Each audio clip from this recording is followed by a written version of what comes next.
Pronto, vamos lá. Olá, pessoal. Bom dia a todos, gente. Bom dia a todos. A gente começa agora pontualmente às 9 horas, como a gente tinha combinado, nossa reunião do grupo de pesquisa em controle de constitucionalidade. Então, eu queria iniciar saudando todos vocês, agradecendo a presença, agradecendo a participação, agradecendo a iniciativa de estarem aqui juntos comigo, né, nesse dia de sábado pela manhã. Eu sei que para muitos é um desafio, uma dificuldade ainda maior, é algo complicado, né, organizar sua agenda para estar presente num dia como hoje. Então, muito obrigado pela presença de todos vocês. Queria dizer que a nossa reunião já está sendo gravada, então a gravação já começou. Se por acaso alguém não quiser aparecer no vídeo, fique à vontade para desativar o seu vídeo, tá? Porque a gravação já começou a acontecer. E dizer também, gente, que na verdade a nossa reunião de hoje, ela tem uma programação aí de 2 horas, né? A gente vai começar agora e a gente vai até às 11 da manhã. E existem alguns recados iniciais que eu queria compartilhar e que envolvem a programação da nossa reunião de hoje, né? Para começar, eu queria dizer para vocês que vocês podem participar quando vocês quiserem. Então, a gente tem aqui a nossa ferramenta do bate-papo. Isabelle, por exemplo, já deu bom dia aqui em nosso bate-papo. Quem quiser usar o bate-papo pode escrever quando quiser, pode usar o bate-papo à vontade. E só para a gente organizar a nossa fala, bom dia também é Yasmin, né? Só para a gente organizar a nossa fala, se por acaso, bom dia Luiz, bom dia Jean, se alguém quiser usar o microfone, pode levantar a mão, usar a ferramenta levantar a mão, e pode também usar o bate-papo para dizer, professor, eu queria falar, porque aí eu fico atento, né, à ferramenta de levantar a mão, e também fico atento aqui às mensagens de vocês do bate-papo, para quem queira falar ao longo da nossa programação de hoje, tá? Quando eu estiver compartilhando os slides, eu até queria já registrar essa informação para vocês. Quando eu começar o compartilhamento de slides, aí, geralmente, eu vejo mais o bate-papo. Eu não consigo ver tanto as mãos levantadas. Então, se por acaso, quando eu começar a compartilhar os slides, alguém quiser falar, usa o bate-papo. Professor, eu quero falar, quero fazer um comentário, quero fazer uma participação. E aí eu já fico sabendo, né, da oportunidade que vocês querem, né, de falar, e aí eu compartilho a palavra para a gente poder interagir na nossa programação, né?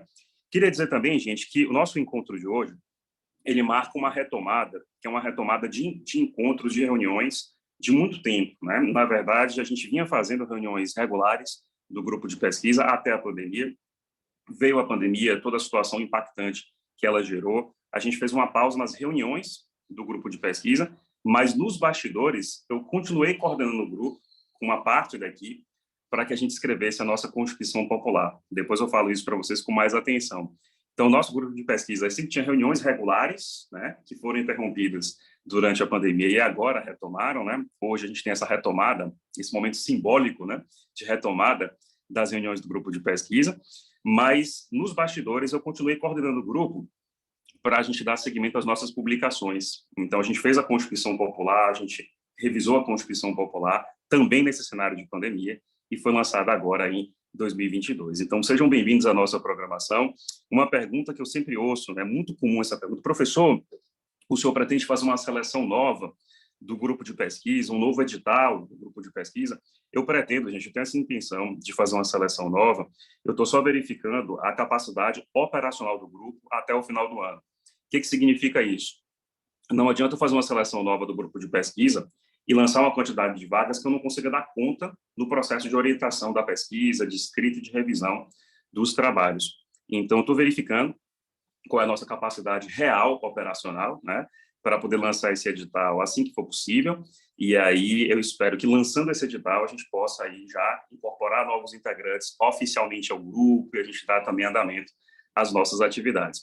O nosso grupo é um grupo muito querido, é um grupo de muitos amigos, eu costumo dizer, porque a gente tem professores no grupo, a gente tem alunos que estão no começo da graduação, alunos no meio da graduação, alunos no final da graduação, e é muito legal testemunhar o avanço de cada um, o perfil de cada um e o sucesso de cada um, tá? Então, sejam bem-vindos mais uma vez à nossa programação, e queria aproveitar para saudar cada um de vocês. Deixa eu só abrir aqui o meu conjunto de participantes.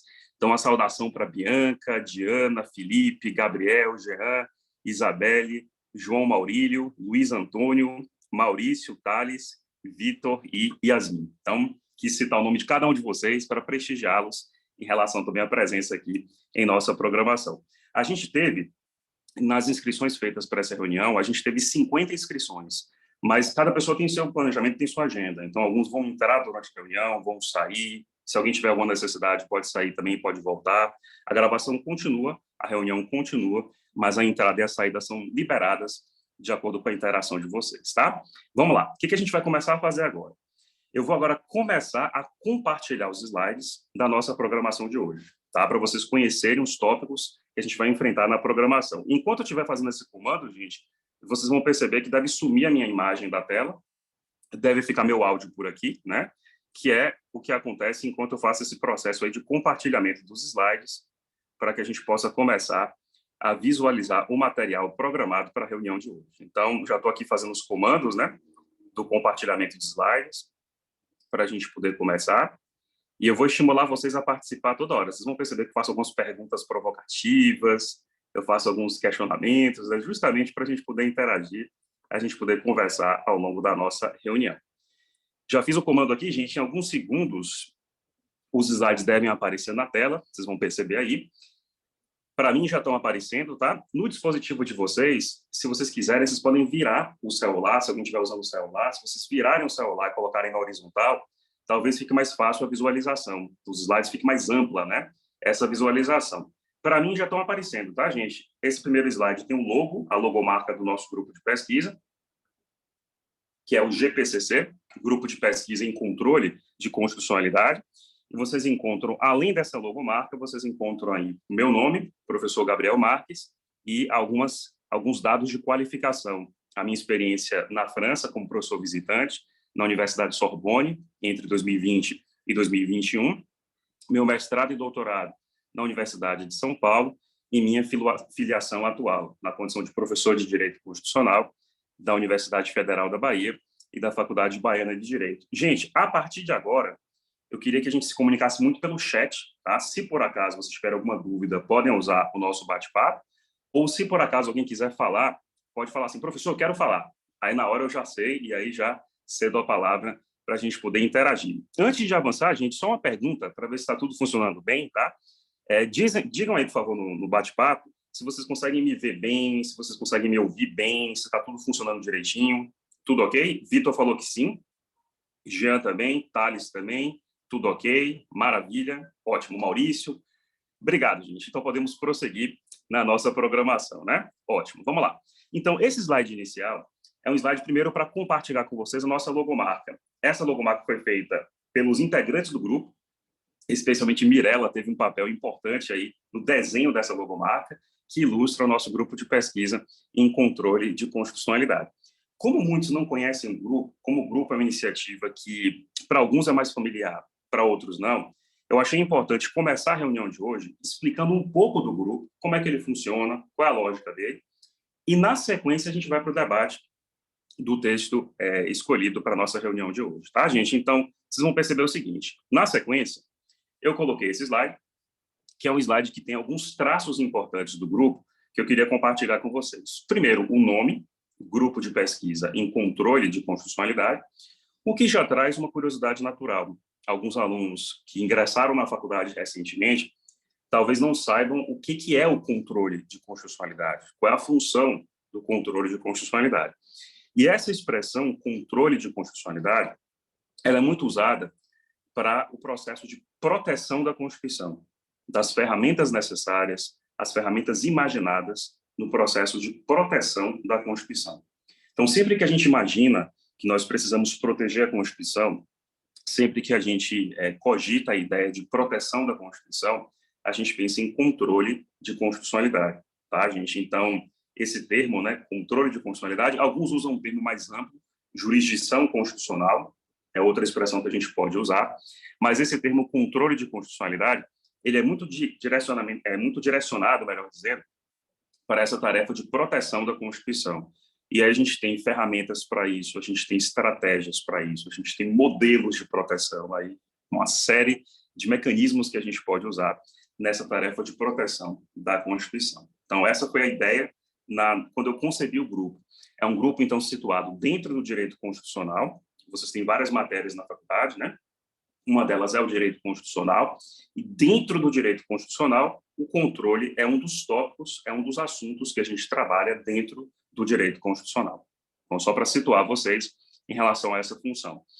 No Brasil, a gente tem alguns sites e algumas instituições muito importantes em relação à pesquisa, tá? Uma delas é o DGP. Vejam que nesse slide aparece 2 ponto, registro formal. O que significa isso? Eu achei importante não só criar o grupo informalmente, mas fazer um registro formal desse grupo. Esse registro foi feito em 2014, gente. Já tem alguns anos, né, que a gente fez esse registro. No final de 2014, a gente fez esse registro formal no DGP e no CNPq. O que é o DGP? O DGP é um diretório de grupos de pesquisa no Brasil. Então, a gente tem no Brasil uma espécie de instituição que organiza grupos de pesquisa no Brasil, que informa ao público interessado quais são os grupos de pesquisa que a gente tem no Brasil. Então, se vocês tiverem curiosidade, vocês podem colocar no Google DGP, Diretório de Grupos de Pesquisa, e ele vai trazer um acesso para todos os grupos de pesquisa formalmente registrados no Brasil. Isso é interessante porque há alunos que fizeram inscrição para a nossa atividade que são de várias partes do Brasil.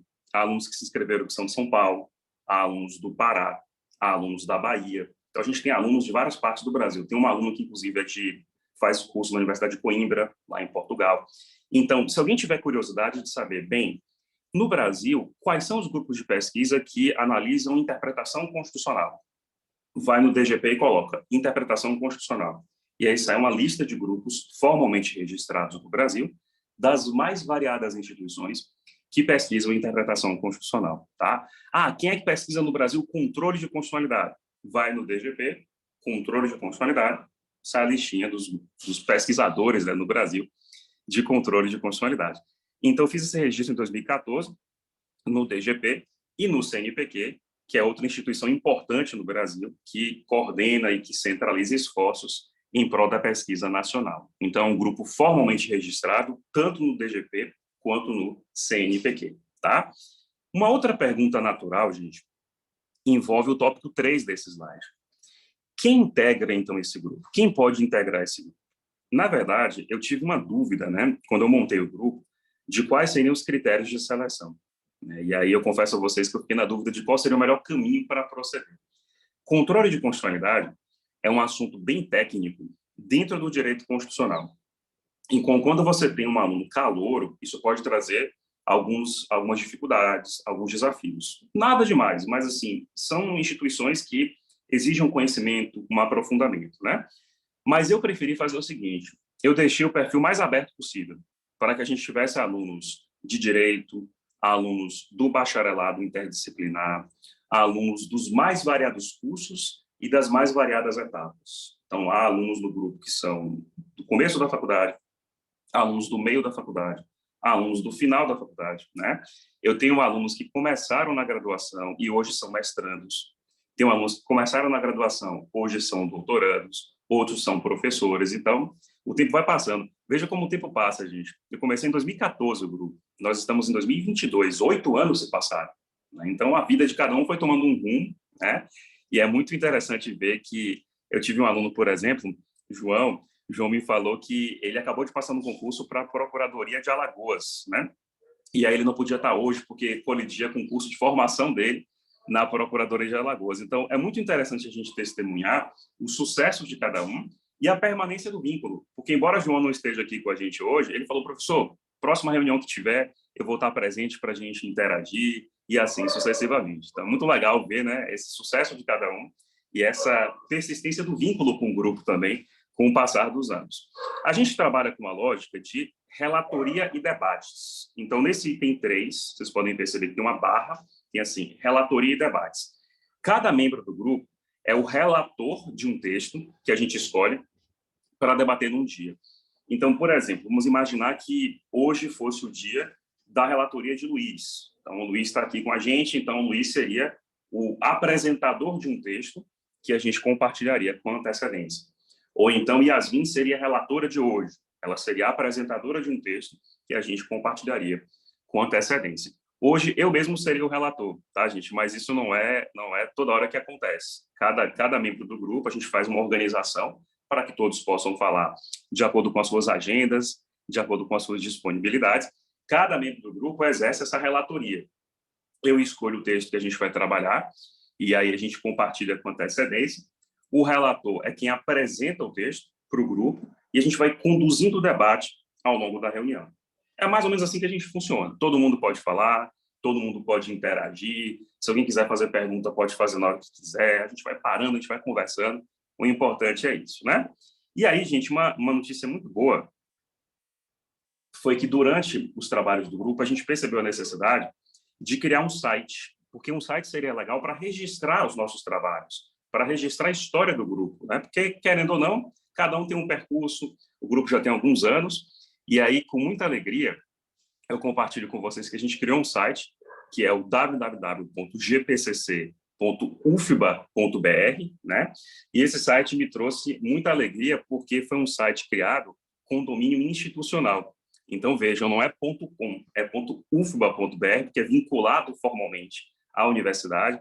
Houve todo um processo para que isso acontecesse, pedido de autorização para as instâncias competentes, para que a gente pudesse ter a chance de usar um domínio.ufba.br e, portanto, mostrar a vinculação do grupo de pesquisa oficialmente também à Universidade Federal da Bahia. Então, quem quiser acessar, é um site bem simples, bem objetivo, bem direto, tem a foto da composição do grupo, e aí tem lá as publicações que a gente já fez, tem notícias dos eventos mais recentes que a gente tem se envolvido, né? Mas é um site bem simples, bem direto, para registrar a nossa história e deixar uma marca digital do nosso percurso em relação ao controle de constitucionalidade. E, para terminar esse slide, nosso tópico 5, as nossas publicações, elas são gratuitas e acessíveis ou via academia.edu ou por meio do site. Tá? Então, qual foi a lógica do grupo? A gente quis um grupo para discutir, para aprender, para trocar ideias, mas também para produzir. Né? Porque por mais que a gente converse, por mais que a gente discuta, por mais que a gente debata, é importante que a gente também escreva, que a gente demonstre a nossa produção, que a gente compartilhe com um público mais amplo aquilo que é fruto do nosso trabalho. Então, gente, as nossas publicações são gratuitas, tá? São acessíveis online ou pelo academia.edu. Então, eu tenho um perfil lá no academia.edu, que é uma rede social acadêmica muito importante. E no academia.edu é possível encontrar lá as produções do nosso grupo de acesso amplo, integral e gratuito. E também, além do academia.edu, no site. Então, eu achei importante que a gente tivesse dois locais para acessar, né? Tanto o academia.edu, alguns já são mais familiarizados com ele, quanto o site, que é algo mais acessível, mais visível até na rede mundial de computadores. Então, dá para encontrá-las tanto no Academia quanto no site. Bom dia, Marina, que deixou uma mensagem para a gente aqui no bate-papo. Bom dia também para você, Marina. E aí, gente, para vocês terem uma ideia dessas publicações, eu fiz um slide que traz aí as fotos dessas publicações. Então, vocês vão encontrá-las agora. Ó. Vocês encontram aí nossas felizes publicações, frutos de muita dedicação, muito esforço, muita revisão. E aqui a gente pode começar a contar essa história da direita para a esquerda. Né? Então, é uma história muito bonita. Falei para vocês que o grupo começou no final de 2014, a gente começou a ter reuniões em 2015, né? E aí, depois de 2 anos de reuniões, debates, discussões, a gente teve nossa primeira publicação, que foi a coletânea Estudos de Controle de Constitucionalidade. Tá? Vocês podem encontrar aí na direita, 2017, Estudos de Controle de Constitucionalidade, nossa primeira coletânea. Dentro dessa coletânea, vocês encontram vários artigos escritos pelos membros do grupo. Como eu falei para vocês, cada um estava em uma etapa da faculdade. Alguns na metade da faculdade, outros no final da faculdade, outros já tinham se formado, né? Então, a lógica da coletânea foi prestigiar aí o trabalho de qualidade com relação a controle, e aí essa foi a nossa primeira coletânea. Essa foi lançada em formato físico e em formato virtual. Eu lembro que a gente fez um lançamento oficial na Universidade Federal da Bahia, com uma noite de autógrafos dessa coletânea, e todo mundo ficou muito feliz, muito contente com o sucesso desse momento, né? Eu lembro de várias fotos que a gente tirou, foram muito bonitas, né, nesse momento. E aí pensamos, vamos continuar o nosso ciclo. Aí a gente lançou a coletânea, celebramos com alegria esse momento, começamos um ciclo novo. Agora vejam, gente, como o trabalho de pesquisa é trabalhoso, né? Realmente ele é bem exigente, para não repetir a palavra, como ele é bem cansativo, né? Porque 2 anos depois surgiu a outra coletânea. Então, a gente não conseguiu fazer de imediato, houve todo um trabalho de reflexão, debate, interação, para que tivéssemos, em 2019, a nossa segunda coletânea, essa lançada em formato virtual. Leonardo, bom dia também, Leonardo. Seja bem-vindo à nossa programação. Então, essa segunda coletânea, a de 2019, lançada em formato exclusivamente virtual. Então, foi mais uma oportunidade que a gente teve de lançar uma outra coletânea em 2019. E aí, gente, o que aconteceu? Como todos sabemos, fomos aí impactados de forma significativa no Brasil e no mundo pela pandemia. E aí, com a pandemia, a gente teve que interromper os nossos encontros presenciais, a gente ficou um tempo sem os encontros, né? Bom dia, sem os encontros, a gente teve que interromper esses encontros e, consequentemente, a gente não conseguiu se encontrar mais, né, nesse intervalo da pandemia, teve uma dificuldade de agenda minha, inclusive, né? Foi um momento também que coincidiu com a minha viagem para a França, então eu fiquei com uma dificuldade de agenda, inclusive, para a gente ter reuniões, só que, mesmo assim, eu fiz o seguinte, eu mantive nos bastidores a programação do grupo de pesquisa para que a gente lançasse a Constituição Popular. Então, a gente não fazia reuniões de debate de textos, né? Mas a gente tinha atividades em prol da Constituição Popular. Todo o ano de 2021, para vocês terem ideia, todo ano de 2021, ele foi dedicado para a revisão da Constituição Popular. Então, eu montei um grupo de alunos, né, para a gente focar nessa revisão, especialmente aqui duas irmãs que foram vitais nesse processo, Mariana e Gabriela.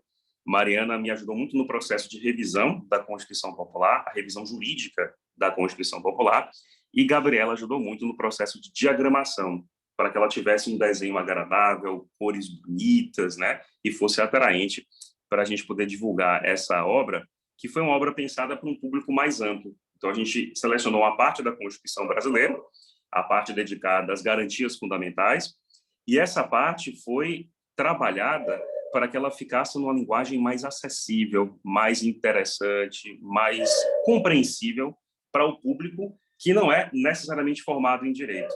Essa foi a lógica da Constituição Popular, né?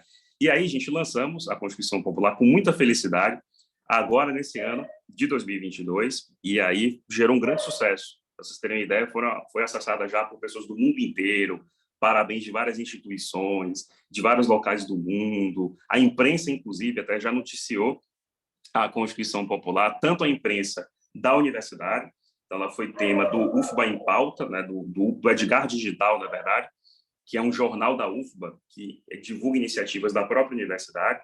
Então, ela foi divulgada pela universidade e também saiu aí na Globo. Até fiz essa brincadeira que a gente saiu na Globo, porque também a representação da Globo na Bahia, né, entrou em contato com a gente para fazer uma matéria e divulgar aí essa Constituição Popular. Então, mostra também mais uma iniciativa de sucesso do grupo, a Constituição Popular. Onde é que a gente pode encontrá-las, essas obras? Todas, como eu já falei, no academia.edu ou no site do grupo. Dá para encontrar com facilidade em um local ou no outro, todas são de acesso gratuito. E a gente agora está retomando a nossa programação para que no futuro a gente tenha mais uma obra nesse slide aí, que eu espero mostrar de forma atualizada no futuro, que vai ser uma coletânea 3. Então, a gente está agora recomeçando a pensar nesse projeto, que são os estudos de controle de constitucionalidade, volume 3, vai ser a próxima coletânea. E aí, gente, como vocês podem imaginar, não é algo que eu espere para esse ano de 2022. Então, a gente deve discutir, planejar, debater, mas o lançamento em si, ele deve acontecer talvez em 23 ou em 24. Aí depende de como a gente for caminhando. Eu espero que seja em 23, mas vamos esperar, porque a gente só lança obras revisadas, com qualidade, com atenção, para que tenha um bom nível na nossa preparação, né? E basicamente é isso, gente. Então, quis contar aqui para vocês, nessa parte inicial da reunião de hoje, a gente começou pontualmente às 9, né? Então, eu queria contar para vocês, nessa parte inicial, um pouco da história do grupo, para vocês entenderem que é um grupo de pessoas que se gostam, tem um carinho recíproco e que juntas alcançamos aí esses bons resultados que foram dedicados e compartilhados com a sociedade brasileira. Essa é a ideia do grupo em linhas gerais, tá? Queria reforçar o aviso, quem entrou depois, teve um aviso que eu coloquei no começo do grupo, quem entrou depois, quem quiser usar o áudio, tá, gente? Escreve no bate-papo, professor, quero usar o áudio, eu quero falar, porque aí eu concedo a palavra.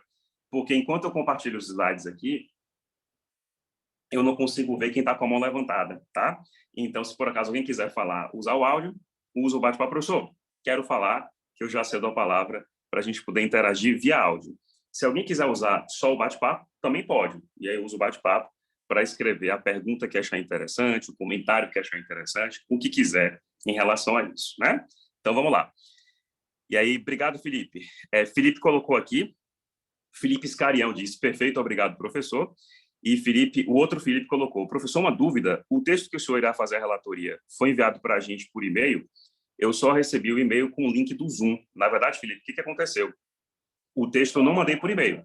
O texto estava no meu perfil, lá do Instagram. Foi o mesmo local que fiz a divulgação da reunião. Então, lá se você olhar, Felipe, na parte quando você clica lá na bio do Instagram, aí abre-se um outro link com várias informações. A primeira informação era justamente a inscrição para a reunião e a informação abaixo era o texto. Então, eu coloquei os dois links lá para que a gente pudesse ter acesso a eles, né? E, consequentemente, ter a reunião hoje com mais profundidade. E, a partir de agora, a gente começa esse debate, né? Então, agora estamos com 25 participantes. Massa, Felipe, já encontrou, né? Maravilha, excelente. Então, gente, estamos com 25 participantes agora em nossa reunião, né? E agora a gente começa oficialmente o nosso debate do texto de hoje, tá? Então, vamos lá. É um texto de um professor da Alemanha, professor Armin von Bogdandy. Aparece aí a foto do professor que eu trouxe para vocês. E primeiro, queria comentar para vocês o currículo desse professor e quem fez essa tradução, né? O professor Bogdandy, diretor do Instituto Max Planck de Direito Público Comparado e Direito Internacional na Alemanha. Eu não sei se todo mundo conhece, gente, a importância e a repercussão mundial e a reputação do Instituto Max Planck. Não sei se vocês conhecem. O Max Planck é um dos institutos mais respeitados mundialmente. A Alemanha tem diversos institutos Max Planck espalhados pelo seu território, nas mais variadas áreas do conhecimento. Ciências humanas, tem ciências exatas, tem dos mais diversos domínios do conhecimento, eles têm institutos Max Planck. E tem bolsas de pesquisa, atraem estudiosos do mundo todo, são centros de grande reputação internacional. E esse professor dirige o Instituto Max Planck de Direito Público Comparado e de Direito Internacional. Tá? Então, essa aí é uma rápida biografia do professor. Vocês encontram na internet com mais profundidade. Esse link que eu coloquei embaixo do nome do professor é o link no qual vocês encontram a foto dele na internet e também o currículo completo. E aí, outras publicações. Então, quem quiser conhecer mais a trajetória do professor Armin, pode clicar nesse link e acessar esse conteúdo. E esse texto foi traduzido do alemão para o português, né, e também do espanhol para o português, então tem várias traduções. Essa que a gente está examinando foi feita por duas pesquisadoras, as pesquisadoras Anne Oliveira e Tayana Nogueira, que são pesquisadoras que são vinculadas à Revista de Culturas Jurídicas e ao programa de pós-graduação da UFF, da Universidade Federal Fluminense. Então, elas foram responsáveis pela tradução desse texto. E, gente, cá para nós, viu? Deixa eu abrir um pequeno parênteses aqui. Cada vez mais eu valorizo e faço questão de registrar a importância do trabalho de tradução, porque tradução é um trabalho gigantesco. Queria compartilhar com vocês nesse rápido parênteses. Ontem eu tive uma notícia muito feliz de ter uma tradução que eu montei com a equipe de alunas que a gente fez de um texto muito importante chamado Gênero nas Publicações Acadêmicas. A gente traduziu do inglês para o português para que ele ficasse acessível para o público que lê português no mundo, né? No Brasil, em Portugal e em vários outros países. Gente, foi um trabalho tão grande, foi um trabalho tão impactante. Foram, diria para vocês aí, praticamente 2 anos de trabalho, porque a gente pegou o texto todo, dividiu em partes, dividimos em duplas para fazer a tradução, depois uma dupla revisava a parte do outro, depois a gente fez uma revisão em conjunto, aí mandou para a revista voltou, tem que mudar ainda alguns trechos, então, assim, 2 anos para que houvesse esse resultado, e agora a gente pudesse ler na revista Direito GV essa tradução que a gente fez. Então, cada vez mais, agora por ter passado por essa experiência de fazer uma tradução, cada vez mais eu valorizo o trabalho de quem faz uma tradução, Então, aqui, parabéns a Anne Oliveira e a Tayana Nogueira por permitir que a gente possa ler em português um texto tão interessante do professor Armin, que tinha sido escrito em outra língua, e agora a gente tem acesso com mais facilidade. Então, faço aí esses votos de parabéns diante do desafio que é esse trabalho.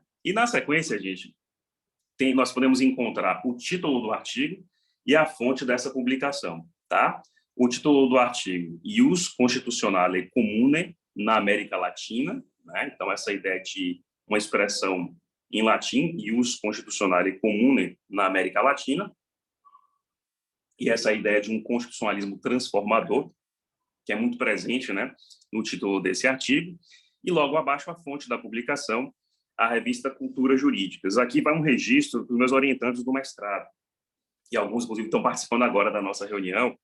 Essa revista é muito importante em termos de pesquisas envolvendo o constitucionalismo na América Latina. A revista Culturas Jurídicas, ela tem uma produção tem dossiês especiais, tem edições especiais voltadas para o constitucionalismo da América Latina. Então, fica aí o registro, gente, é uma revista importante para quem pesquisa essa área. No mestrado, gente, da UFBA, eu coordeno uma linha de pesquisa dedicada a constitucionalismo latino-americano. Então, os meus orientandos do mestrado, eles vêm pesquisando essa área, constitucionalismo latino-americano, e tentando fazer pontes e comparações entre países da América Latina com o Brasil. Então, por exemplo, a gente compara Colômbia e Brasil envolvendo um certo instituto, a gente compara Argentina e Brasil, a gente compara México e Brasil, a gente compara Guiné-Bissau e Brasil, por exemplo, né, no caso do orientando Jailson. Então, a gente tem várias comparações que fazem parte das pesquisas de mestrado que a gente tem organizado mais recentemente na linha de pesquisa do programa de pós-graduação, tá? Então, aqui temos a contextualização do autor, a contextualização do título do artigo e também da sua tradução e da sua publicação. E, a partir de agora, a gente vai começar a investigar o que esse autor quis nos trazer em relação a esse chamado constitucionalismo transformador, né? Essa expressão é uma expressão que atrai a atenção de muita gente, que atrai a curiosidade de muita gente, essa ideia de que, a partir das constituições, nós poderíamos transformar a sociedade, tá, gente? Tanto é que vocês vão encontrar alguns termos que dialogam com essa ideia do constitucionalismo transformador, como os termos neoconstitucionalismo, como os termos constituição dirigente, né? Então, várias expressões teóricas, elas vão dialogar com essa ideia de constitucionalismo transformador. Mas essa expressão é muito interessante porque ela transmite a ideia de imediato. A gente lê, bem, existe um constitucionalismo transformador e, automaticamente para nós, eu acho que essa mensagem é transmitida, de que nós temos constituições na América Latina, especialmente no século XXI, que são voltadas para essa ideia ou essa pretensão de mudar para melhor a nossa sociedade. Seria essa noção básica que a gente pode trazer aqui no começo dessa nossa aula de hoje, dessa nossa parte da reunião de hoje, dessa nossa relatoria de hoje. O professor comenta que 2 países se notabilizaram em relação a esse constitucionalismo transformador, que são a Colômbia e a África do Sul. Então, outra dica para quem quiser pesquisar nessa área, analisar quais são as contribuições da África do Sul e da Colômbia em relação a essa ideia do constitucionalismo transformador. A Colômbia vem sendo um dos países mais citados, até por conta da proximidade aqui com o Brasil, dessa nossa realidade comum, né, da América Latina. Então, a gente vai perceber que Colômbia e África do Sul são sempre comentados quando a gente pensa em constitucionalismo transformador. O professor comenta que a ideia não é nova, a gente vai encontrar há muitos anos essa ideia, mas que ela ganha novos contornos no século XXI. Então, houve novas constituições, na América Latina em especial, no século XXI, que trouxeram essas novas preocupações, que trouxeram essas novas características, que trouxeram essas novas contribuições para esse constitucionalismo transformador. E aí, o professor Armin vai dizer que existiriam algumas características positivas nesse chamado constitucionalismo transformador. 4, em especial, eu registrei para vocês no slide, que são, a primeira, a combinação do direito nacional com o direito internacional público. Então, essa aproximação do direito nacional com o direito internacional público, e todas elas a gente vai conversar ao longo da nossa reunião de hoje, tá, gente? Só coloquei aqui para contextualizar, né? A segunda, uma orientação metodológica a partir de princípios. Quer dizer, princípios, eles são muito citados, muito invocados nessa ideia do constitucionalismo transformador. A centralidade dos direitos fundamentais, a importância e a centralidade dos direitos fundamentais e a estratégia de perseguir transformações de maneira incremental. Em outras palavras, uma vontade de concretização do direito, uma vontade de efetivação do direito, né? E isso aqui envolve um comentário que eu queria compartilhar com vocês, gente, que vem da minha experiência como professor, tá? É muito interessante essa mudança de perfil de alguns alunos ao longo da faculdade. Eu ensino, gente, já tem mais ou menos uns 14 anos. Eu comecei a ensinar em 2008, né? Por volta de 2008. E nesses 14 anos, eu percebo alguns comportamentos que se repetem em alguns alunos ao longo da faculdade. Muitas turmas de alunos calouros são turmas entusiasmadas. Entram na faculdade querendo conhecer o direito, querendo conhecer a Constituição, com uma voracidade de leitura e com empolgação muito interessante, e que chega até a ser assim muito feliz de ver, né, essa empolgação. E aí, quando a gente fala de um constitucionalismo transformador, essa empolgação ela fica ainda maior. A gente pode acreditar nas constituições, a gente pode depositar nas constituições uma esperança.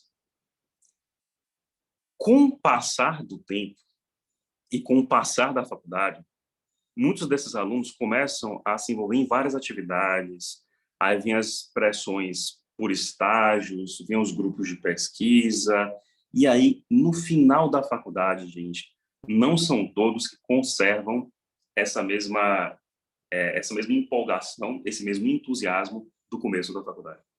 Então, isso é muito interessante. Essa nossa conversa de hoje aqui, ela pode soar impactante para alguns ou menos impactante para outros, né? Então, a ideia desse texto também foi provocar em vocês essas reações. Como é que vocês pensaram nesse texto? Como é que vocês foram tocados por ele, né? E, no final, a gente vai ver qual foi a opinião do professor Armin sobre o próprio texto que ele escreveu e as ideias que ele compartilhou, tá? Lembrando, gente, que a qualquer momento, se alguém quiser fazer alguma pergunta ou comentar, o bate-papo está aberto aí para a gente poder interagir. E se alguém quiser usar o áudio, é só colocar no bate-papo. Professor, eu quero falar. E aí eu já compartilho a palavra para a gente poder interagir também, tá? Mas vamos lá. Feita essa apresentação, o professor Armin continua, então, a sua explicação. E vai dizer o seguinte, que existe uma contraposição entre norte global e sul global. O que significa isso? Quando a gente pensa em norte global, vamos pensar em termos geográficos. A gente pensa nos países mais importantes e mais influentes desse chamado norte global, é natural que a gente pense em Estados Unidos e os países da Europa. Natural, né?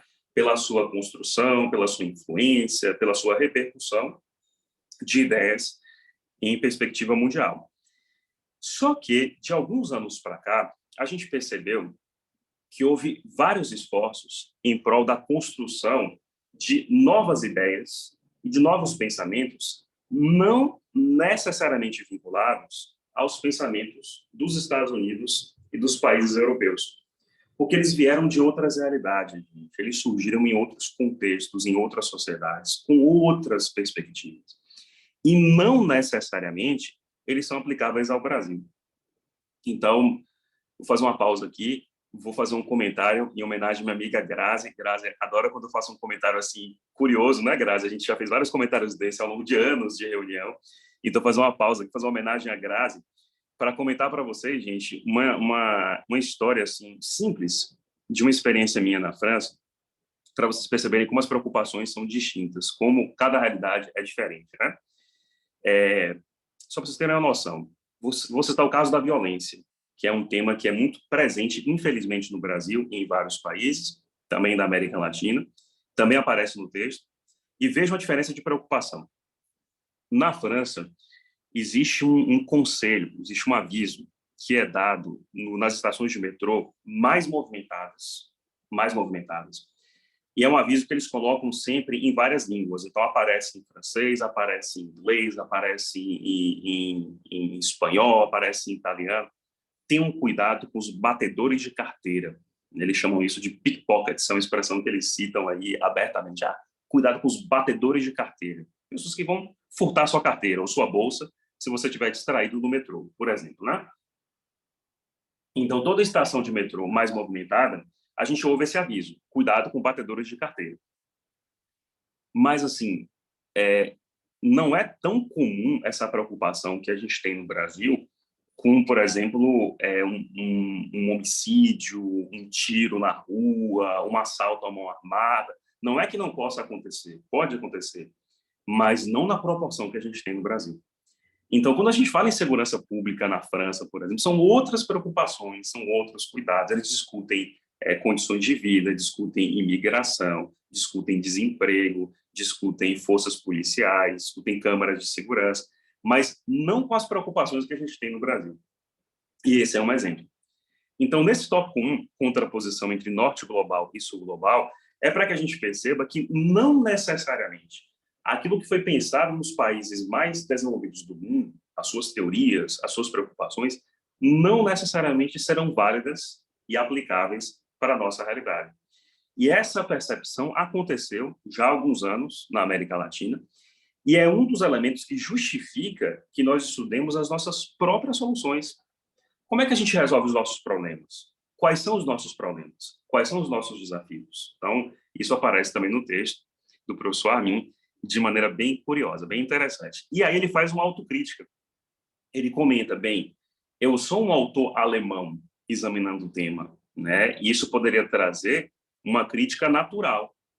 Eu não sou latino-americano, eu sou de outra realidade, eu sou do norte global, examinando um tema que me interessa, que é do sul global, né? E aí ele cita Isaac Newton. Ele diz: para alcançar novos conhecimentos em um processo de investigação comum, não é necessário encontrar-se em uma localização mais elevada. Basta estar em uma localização distinta, quer dizer, o fato de olhar de longe esse processo pode ter vantagens e desvantagens. O fato de olhar de longe esse processo pode trazer para ele algumas comparações também com as quais a gente não tem acesso. Então, é algo interessante para a gente pensar. E aqui, gente, vale até um comentário. Quantas vezes na vida de vocês não tiveram um problema para enfrentar, problema pessoal ou profissional para enfrentar, e pediram ajuda de alguém que estava distante desse problema? Um amigo, uma amiga, um conhecido. Qual a sua opinião sobre isso? Eu agi de forma certa? Essa foi a melhor conduta? Porque alguém de fora talvez consiga enxergar o problema com um pouco mais de cuidado, com um pouco mais de atenção, com um pouco mais de distanciamento, né? Essa é a lógica que ele sugere para justificar o porquê de ser um alemão examinando o tema, que é um tema pertinente ao sul global. Então, ele começa com essa explicação, né? E aí, depois, ele vai começar a contextualizar quais são os assuntos que envolvem esse constitucionalismo transformador, quais são os temas que envolvem esse constitucionalismo transformador e os problemas centrais desses países. E ele cita exclusão e desigualdade. E aqui, gente, nós temos um assunto, o texto foi escrito já há alguns anos, né?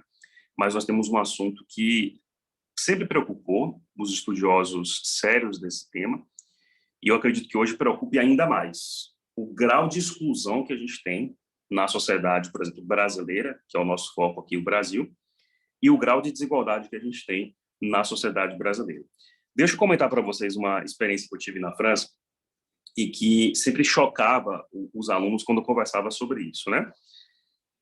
Gente, e eu tive alunos no semestre passado de vários lugares do mundo, né? E eles ficavam chocados com isso. Eu dizia assim, ó, o Brasil é um país que, por um lado, possui uma das maiores economias do mundo, né? Se vocês pegarem indicadores de economia no Brasil, a gente vai encontrar indicadores do Brasil ficar entre as 10 economias maiores do mundo ou entre as 20 economias maiores do mundo, né? Depende muito do momento. O Brasil já chegou a ser a 6ª economia do mundo, o que é um dado impressionante em termos mundiais, né? E aí eu compartilhava essa informação com eles, eles ficavam assim impressionados, né? Eu dizia, Nos rankings de economia, nós temos bons desempenhos. Só que vejam agora os rankings de desigualdade. Quer dizer, esse mesmo país que produz muito, que tem grandes riquezas, que é uma economia forte nessa perspectiva, é um país também, gente, que não distribui de forma correta, de forma mais igual essas riquezas. Quer dizer, muito dinheiro concentrado nas mãos de poucas pessoas. E aí a gente tem uma desigualdade gritante. Então, eu sempre dizia, o Brasil não é necessariamente um país, o Brasil não é um país pobre nessa perspectiva. O Brasil tem muitas riquezas, mas elas são distribuídas de forma desigual. E isso se repete em vários países da América Latina, que tem muitas vezes uma economia forte, uma economia com riquezas, com produção, mas sem ter uma boa distribuição. No caso do Brasil, isso é crônico, né? Porque a gente tem uma desigualdade gritante, brutal. Basta vocês terem uma noção, gente, para vocês terem uma noção, durante a pandemia, a experiência remota, de aula remota, evidenciou isso ainda mais. Eu tenho alunos, né, e eu tive alunos nessa experiência remota, por exemplo, alguns com a capacidade de ter um bom dispositivo eletrônico em casa, uma boa conexão de internet, um ambiente bom para estudar, né? Alunos que não trabalhavam poderiam focar mais nos estudos, né? E outros que não tinham essa possibilidade, né? Então, vamos fazer uma pausa aqui para poder passar a palavra para Maria Edna. Pode falar, Maria Edna.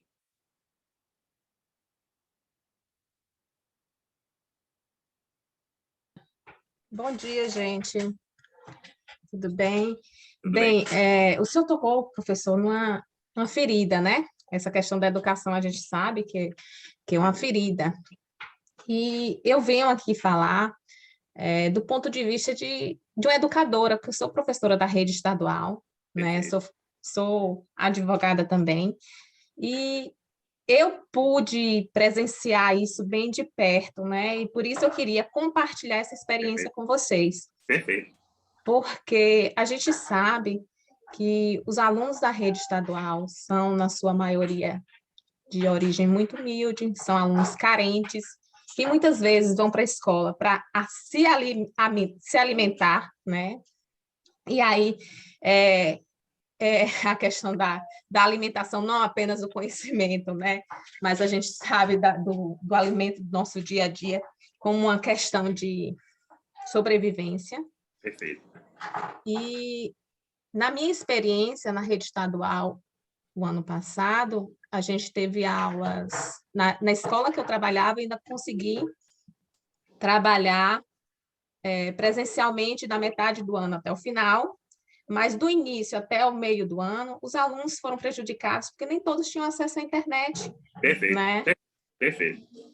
E aí, a gente ainda não tem essa noção das reais consequências, porque se a gente sabe que na escola pública a gente, enquanto professor, não consegue trabalhar tudo que a gente tem planejado para aquele ano, imagine trabalhar apenas, efetivamente, metade do ano, né? E as consequências futuras que a gente sabe que vai ter a longo prazo aí, né? Perfeito, Maria. Então, assim, eu digo que foi desgastante para o professor, porque a gente acabou trabalhando bem mais, e também do ponto de vista de não ter se sentir frustrada por não conseguir, né? Não conseguir, muitas vezes eu falo, não só do ponto de vista de atingir o conteúdo programático, de saber, mas de saber que o aluno estava ali do outro lado, porque muitas vezes tinha aqueles alunos que estavam de câmera fechada, que a gente não via, e também tinha os alunos que não tinham condições de pagar um pacote de internet, né? E que a gente teve que contemplar, teve que compreender e isso passar umas outras atividades, né? Teve alunos que eu queria até compartilhar essa experiência. Teve um aluno que, no dia da apresentação dele, ele não tinha... Estava cortando, a internet estava horrível, estava cortando. E aí ele se desculpou, professora, me perdoe, mas minha internet está horrível e tal. Então, assim, para os professores, digo que muitas vezes eu acho que foi até pior do que para os alunos, porque a gente se sentiu muito frustrado. Quem é professor sabe disso, né? nos sentimos, de certa forma, assim, incompetentes, sabe? Eu sei. Mesmo a gente sabendo que a culpa não era nossa, né? Claro, Mas quem tem esse compromisso com o aluno sabe, né, do perfeito. que eu estou falando. E, e é assim, esse ano que mesmo que a gente tá com as aulas presenciais, Uhum. mas a gente consegue perceber um déficit nesses alunos, né? Perfeito, perfeito. Um déficit muito grande, e que a gente não tem ainda a real dimensão do que isso vai causar nos Isso vai anos gerar. futuros. Sim, Perfeito, professora, e perfeito. obrigada. Professora Maria, excelente comentários. Muito obrigado pela sua participação. Eu vou fazer um comentário sobre o comentário dela, gente, e na sequência ceder algumas palavras aqui que alguns já queriam também se manifestar, tá?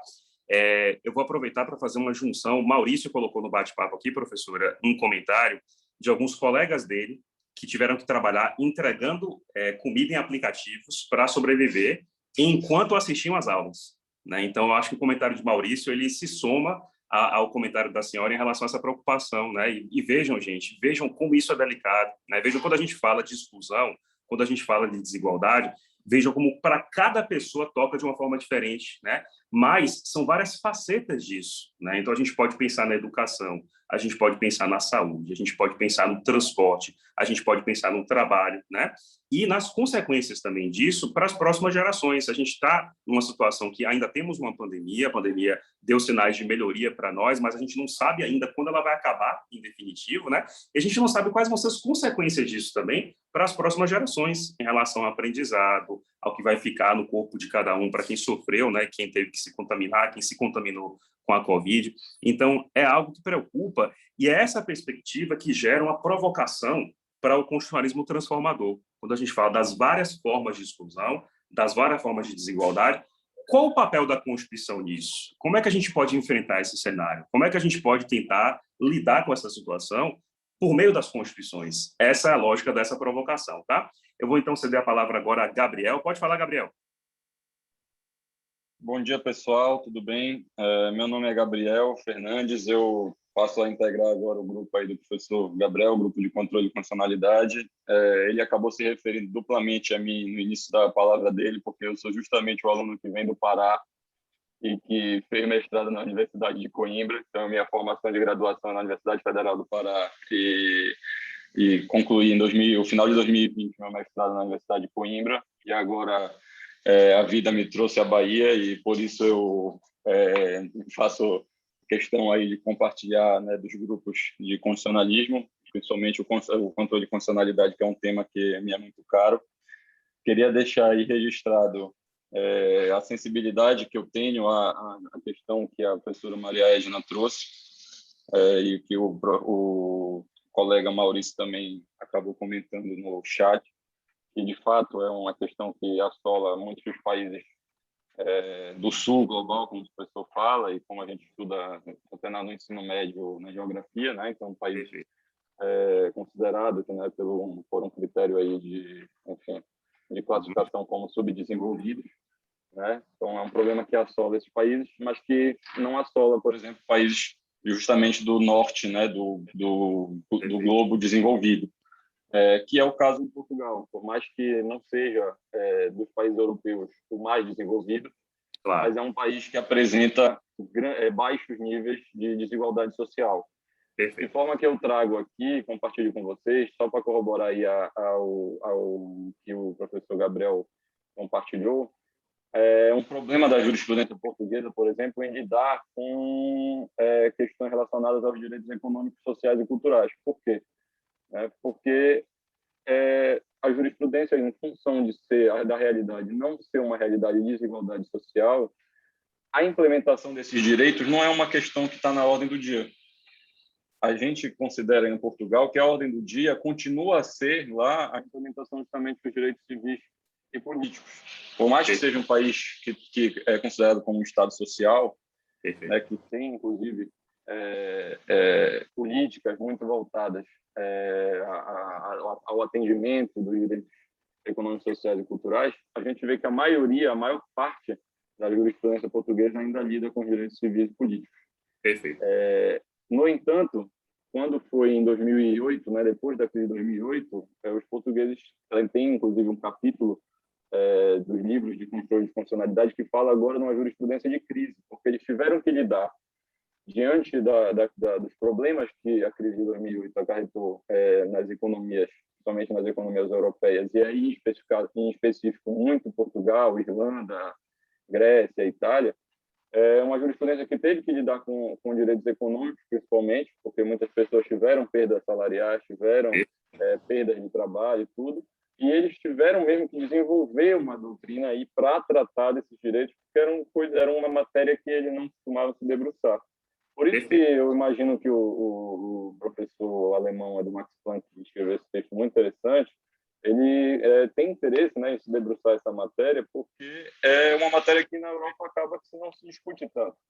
Perfeito. Né? A implementação daquilo que vários autores chamam de democracia do ponto de vista material, e não do ponto de vista formal.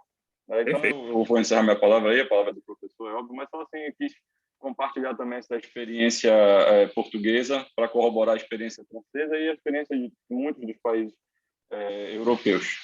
Tá bom, pessoal? Um bom dia para vocês. Se eu tiver a oportunidade, volto a falar. Se não, um grande abraço, mas continuarei aqui prestando atenção. Ô, Gabriel, obrigado pela sua participação, juntando aí Portugal, Pará e Bahia, né? Muito obrigado, viu, Gabriel, pela sua participação. E vejam na fala de Gabriel, quer dizer, para Portugal, quando ele comentou, a discussão envolvia muito direito político, direito civil, e aí houve uma crise, houve uma situação econômica complicada e surgiu um debate da jurisprudência de crise que foi pensada para resolver esse problema também, né, de crises econômicas, de restrições a direitos fundamentais. Quer dizer, são outras preocupações, né? São países que lidam com os seus problemas, né? E aí, claro, a gente tenta fazer pontes, a gente tenta criar algumas experiências compartilhadas, mas a gente tem também as nossas preocupações. Essa é a provocação desse constitucionalismo transformador. E nesse slide, gente, só para fechar esse slide, e daqui a pouco eu vou passar a palavra para mais um aluno, nesse slide a gente encontra os objetivos, né, que o professor Armin comenta, que estariam voltados para esse constitucionalismo transformador. O que ele pretenderia fazer? O que ele buscaria fazer? Criar condições sociais e políticas, eu repeti essa frase 3 vezes, né, para que haja democracia, Estado de Direito e direitos humanos. 3 valores importantíssimos quando a gente usa a palavra constitucionalismo, que são os valores da democracia, do Estado de Direito e dos direitos humanos, e esses 3 valores, eles seriam buscados a partir desse chamado constitucionalismo transformador. Daqui a pouco a gente vai ver quais são os caminhos para isso, quais são as estratégias para isso. Vamos ouvir primeiro o Luiz e, na sequência, a gente continua. Luiz, pode falar, Luiz. Bom dia, turma, tudo bem? Prazer enorme estar aqui participando do grupo de pesquisa. Conheço já o professor há algum tempo, né? E agora só agora estou iniciando o curso de Direito e vou trazer um pouco da minha experiência profissional, até ampliando um pouco da fala da professora Maria Edna, e muito preocupado, porque desde o início da pandemia eu tinha uma noção de que se ampliaria no Brasil o abismo social. Mas eu não fazia ideia que eu teria a possibilidade de ver na prática isso, dentro da educação, o quanto isso está sendo muito mal do que eu imaginava. Professora Maria Edna, a senhora falou da escola pública, mas pasme, a escola particular não está diferente. Qual que é a diferença? O abismo se abriu ainda mais. Aquelas escolas que eram mais ou menos estão fadadas ao insucesso do aluno por conta muito em fruto da tecnologia. Porque eu trabalho, né, quem não me conhece, meu nome é Luiz Antônio, sou formado em administração, técnico contábil, e hoje trabalho num dos maiores grupos de educação do Brasil, que é o Grupo Croton. Eu trabalhava no ensino superior em função da pandemia, né, professor? Sou bem conhece essa história. Eu migrei para o ensino básico e fui atender o interior da Bahia. Eu fazia, para quem conhece a Bahia, de Paulo Afonso à Barra. Vocês não fazem ideia. Tem escolas que vocês entram que praticamente davam um equipamento ao aluno, então aí estava tranquilo. Mas vocês chegavam em escolas que as professoras estavam simplesmente apavoradas, porque, na verdade, elas tinham certeza de que o aluno não estava aprendendo, não estava estudando, e muitos não tinham ferramentas para tal. E ali eu chegava trazendo mais um arcabouço que não ajudaria em nada, porque eu estava trazendo mais tecnologia onde não ajudaria a escola. E aí eu ficava, meu Deus, o que é que eu vou fazer aqui?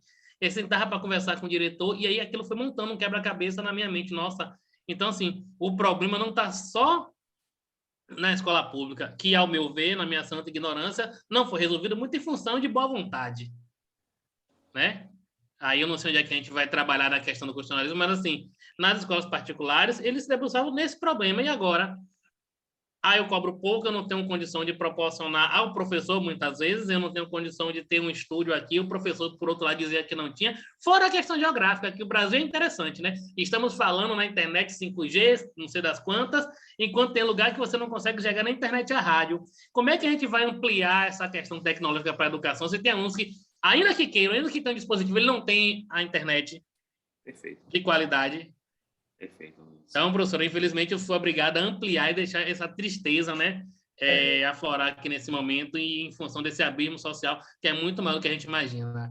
Perfeito, Luiz. Ô, Luiz, obrigado pela sua participação. A professora Edna colocou também, Maria Edna colocou aqui no bate-papo, que são vários Brasis, né, Luiz? A gente tem vários Brasis, a gente tem um desafio também geográfico. Para vocês terem uma noção, gente, a Bahia tem uma extensão geográfica que é praticamente equivalente à França, né? Então, a gente tem vários estados de tamanho de países, né, com tamanho maiores até do que países, dificuldades regionais, dificuldades das mais variadas ordens. E vejam, aqui a gente está tratando do tema educação, mas se a gente parar para pensar em desigualdades e em exclusão, a gente pode colocar esse tema em várias perspectivas, né? Acesso à renda, acesso à saúde, trabalho, lazer, tecnologia e assim sucessivamente. Então, as falas de vocês são muito importantes para a gente diagnosticar que esse é o nosso ponto de partida, né? A gente parte de outras realidades, diferentes de países mais avançados, que não lidam com esses problemas ou lidam numa realidade bem diferente da nossa. Essa é a provocação, tá? Eu vou só ouvir Maurício aqui, para a gente poder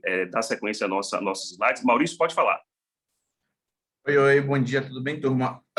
Professor, eu vou falar bem rápido. A minha fala é em base, quando eu estava lendo o texto, ele falava bastante, como você falou ali no slide passado, tem a questão da democracia, a questão dos direitos, né? O Estado de Direito e também os direitos humanos. Os 3 pontos. E eu estava fazendo um trabalho recentemente para um outro grupo de pesquisa do professor Giovanni, e eu estava pesquisando exatamente esse debate da democracia. Perfeito. E eu construí um texto e mandei para alguns amigos, não do direito, amigos de diversas áreas. Velho, me diga aí o que você acha desse texto. Por incrível que pareça, cada um tinha uma visão diferente da democracia. Não tinha uma convergência de ideias. E eu fiquei me perguntando, então, o que é a democracia? Entende? Porque um achava que era somente a concepção do sufrágio universal. O outro já tinha uma ideia mais direcionada aos direitos e garantias fundamentais. O outro tinha convergência dessas duas coisas, sabe? Então, eu vejo que tem uma dicotomia de ideias, né? Literalmente, no que é, de fato, uma democracia, o perigo que a democracia que, entre aspas, né, nós pensamos ser a real, o que é que ela... o perigo que ela corre atualmente, né, no atual contexto político do Brasil, e até onde, né, nós vamos chegar para um retorno, entre aspas, também, que tem um debate jurídico sobre isso, de um autoritarismo constitucional, que o próprio professor debate texto, desculpa, tá, eu estou indo lá para baixo já, quando ele fala daquelas questões dos presidencialismos exacerbados, eu esqueci o termo que ele dá, mas ele cita como exemplo o caso da Rússia, né, que é um presidente, mas ele tem um controle estatal quase que total do país. Era só isso que eu queria falar. Ô, Maurício, obrigado. No caso, ele chama de hiperpresidencialismo, né, Maurício? Acho que é essa expressão, né? Hiperpresidencialismo. Agora, exatamente. Né? Pronto.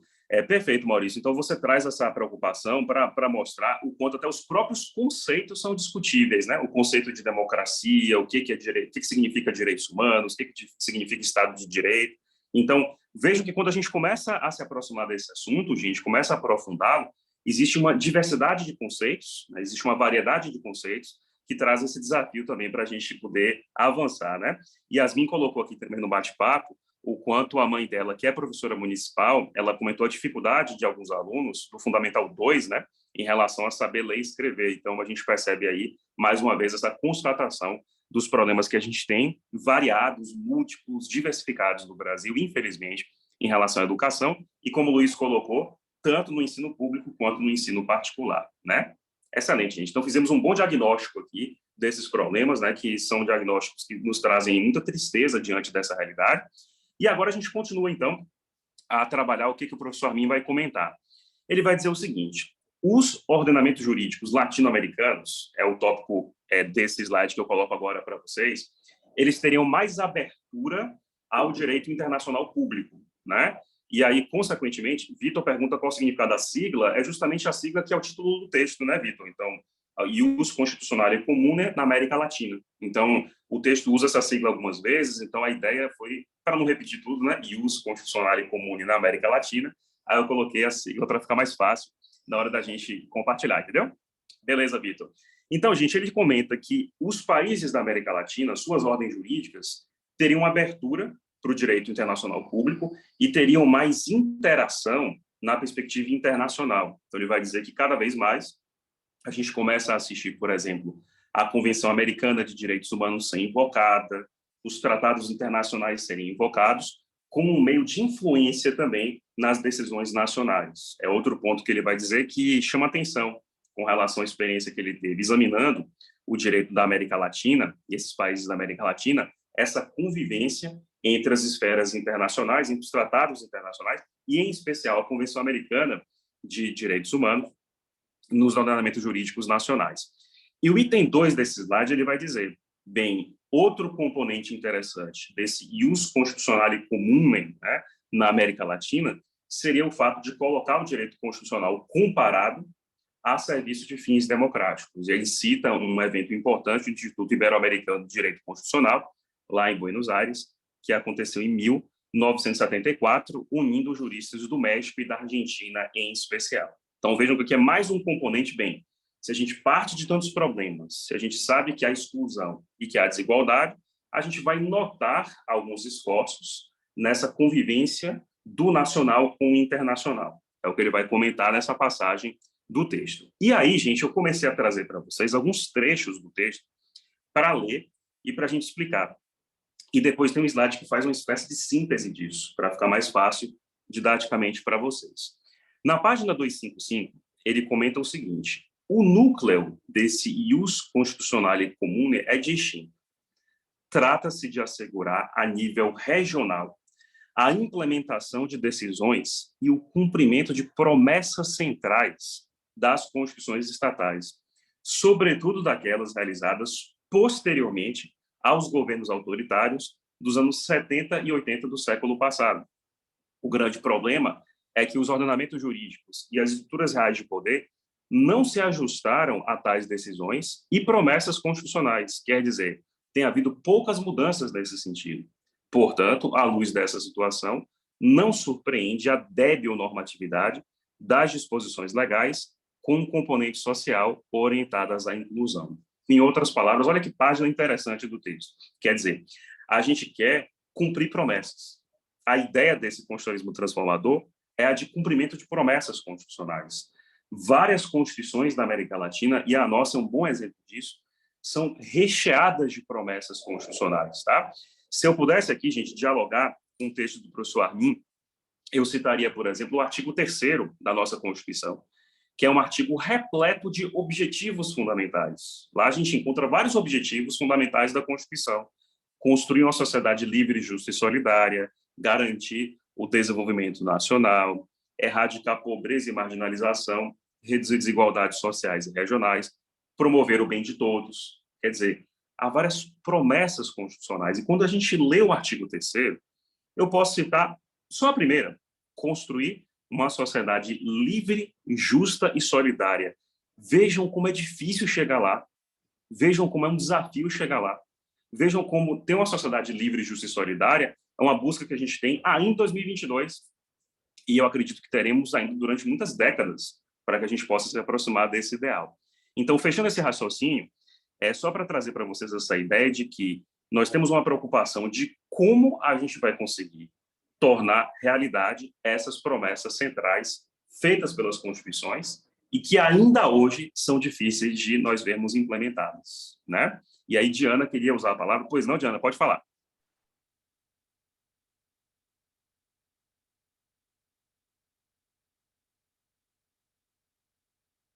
Diana, se quiser, pode usar a palavra, tá? Não sei se está... Eu não estou conseguindo te ouvir, não sei se está com algum problema no fone. Mas, ó, se quiser falar, tá liberado, viu, Diana? Eu vou continuar, então, falando aqui, mas se você conseguir falar, que eu não estou conseguindo ouvir seu áudio. Veja, tente agora aí. Dá para falar agora? Agora sim, agora está perfeito. Ah, tá ótimo. Eu gostaria, meu nome é Diana, quero me apresentar a vocês, Diana Lage, eu sou advogada, fui aluna do professor Gabriel na pós-graduação em Direito Público, rapidamente, mas para não tomar muito o tempo, eu vou direto ao assunto, que é sobre essas questões. O professor começou a aula falando, o estudo falando sobre a questão das desigualdades, como nós poderíamos, né, tratar esse problema das desigualdades. E agora, chegando mais para esse ponto que ele fala, das promessas constitucionais que não são cumpridas, né? O que é que eu coloco?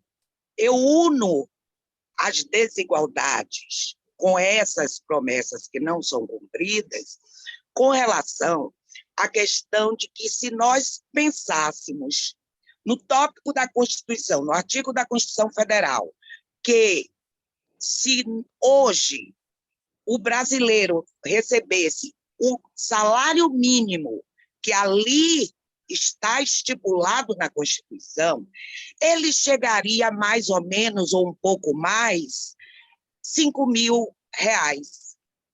E quanto o brasileiro recebe? Recebe R$1.000 e poucos. Então, é uma promessa constitucional que não é cumprida. Se o nosso país é um país rico, onde no ranking mundial já chegou a 6º lugar, certo? E hoje nós não estamos tão lá atrás, né? Porque o que falta aos nossos constituintes, aqueles que devem fazer a Constituição ser cumprida, literalmente cumprida, que o povo venha a não ter essa promessa garantida. Perfeito. É isso. Pô, Diana, obrigado pela sua participação, obrigado pela lembrança aí da aula, lá da pós-graduação, né, Diana? Muito obrigado pela participação, né? E é isso, Diana, a gente tem esse desafio, quer dizer, a gente tem um país com várias promessas não cumpridas que já se iniciam, como você já disse aí, até quanto ao salário mínimo, né? A gente tem um valor que é muito menor do que o que seria necessário. Então, o que Diana traz, gente, é uma lembrança muito importante. Quando a gente abre a Constituição e vê a descrição do salário mínimo, ela faz uma promessa de que ele vai alcançar vários objetivos, né, de lazer, de trabalho, de saúde, de educação, e na prática ele está muito longe disso, né?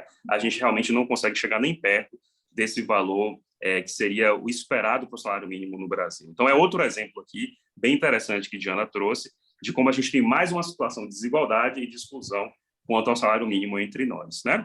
E aí, gente, vamos dar seguimento, então, à nossa apresentação. E aí, eu trouxe mais um trecho para a gente conversar, tá? Eu vou só pedir, eu acho que tem alguém com áudio aberto, tá, gente? Para não interferir aqui na programação. Vamos lá. Então, dando sequência à nossa programação, ele vai usar um termo interessante, que é o termo fomento da institucionalidade. E esse termo é tão importante que eu trouxe um trecho para ler para vocês e para explicar o que ele quis dizer com isso. O fomento da institucionalidade e, consequentemente, da normatividade do direito é uma aspiração central para os representantes do ius constitucionale comune.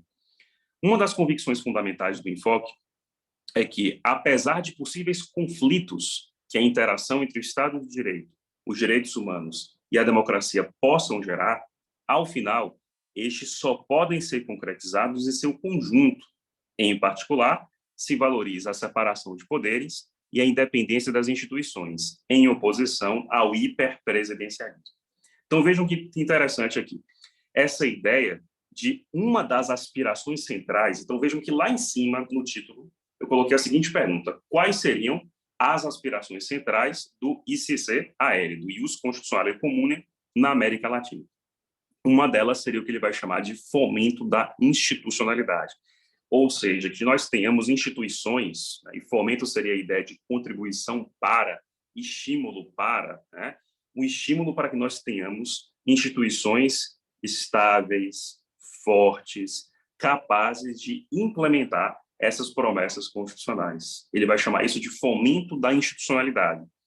E, no final, ele chama, valoriza-se a separação de poderes e a independência entre as instituições em oposição ao hiperpresidencialismo. Ou seja, que nós tenhamos como aspiração central, mais uma que ele vai colocar, instituições estáveis, fortes, capazes de resolver os problemas brasileiros e de promover esses objetivos: Estado de Direito, direitos humanos e democracia.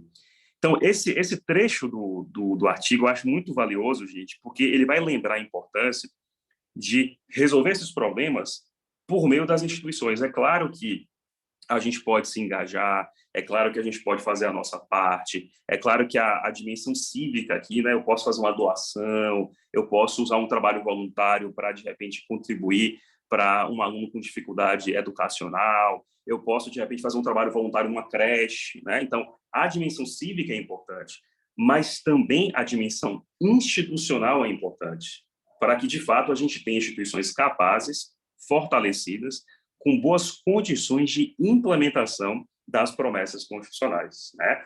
E aí, vejam, em oposição ao hiperpresidencialismo. Nós vivemos numa região que tem essa marca característica, né, de hiperpresidencialismo. A gente não tem só um poder executivo forte, como a gente tem um poder executivo muito forte. Como é que a gente consegue equilibrar a separação de poderes? Como é que a gente consegue perceber que cada poder tem a sua função e deve respeitar o outro nessa ideia de Estado de Direito, né? Então, são preocupações que são compartilhadas para que a gente consiga ter instituições mais fortes em prol do alcance desses objetivos constitucionais. É o que esse trecho vai trazer com essa expressão fomento, ou seja, estímulo, incentivo da institucionalidade, de termos instituições fortes e capazes de resolver os problemas brasileiros.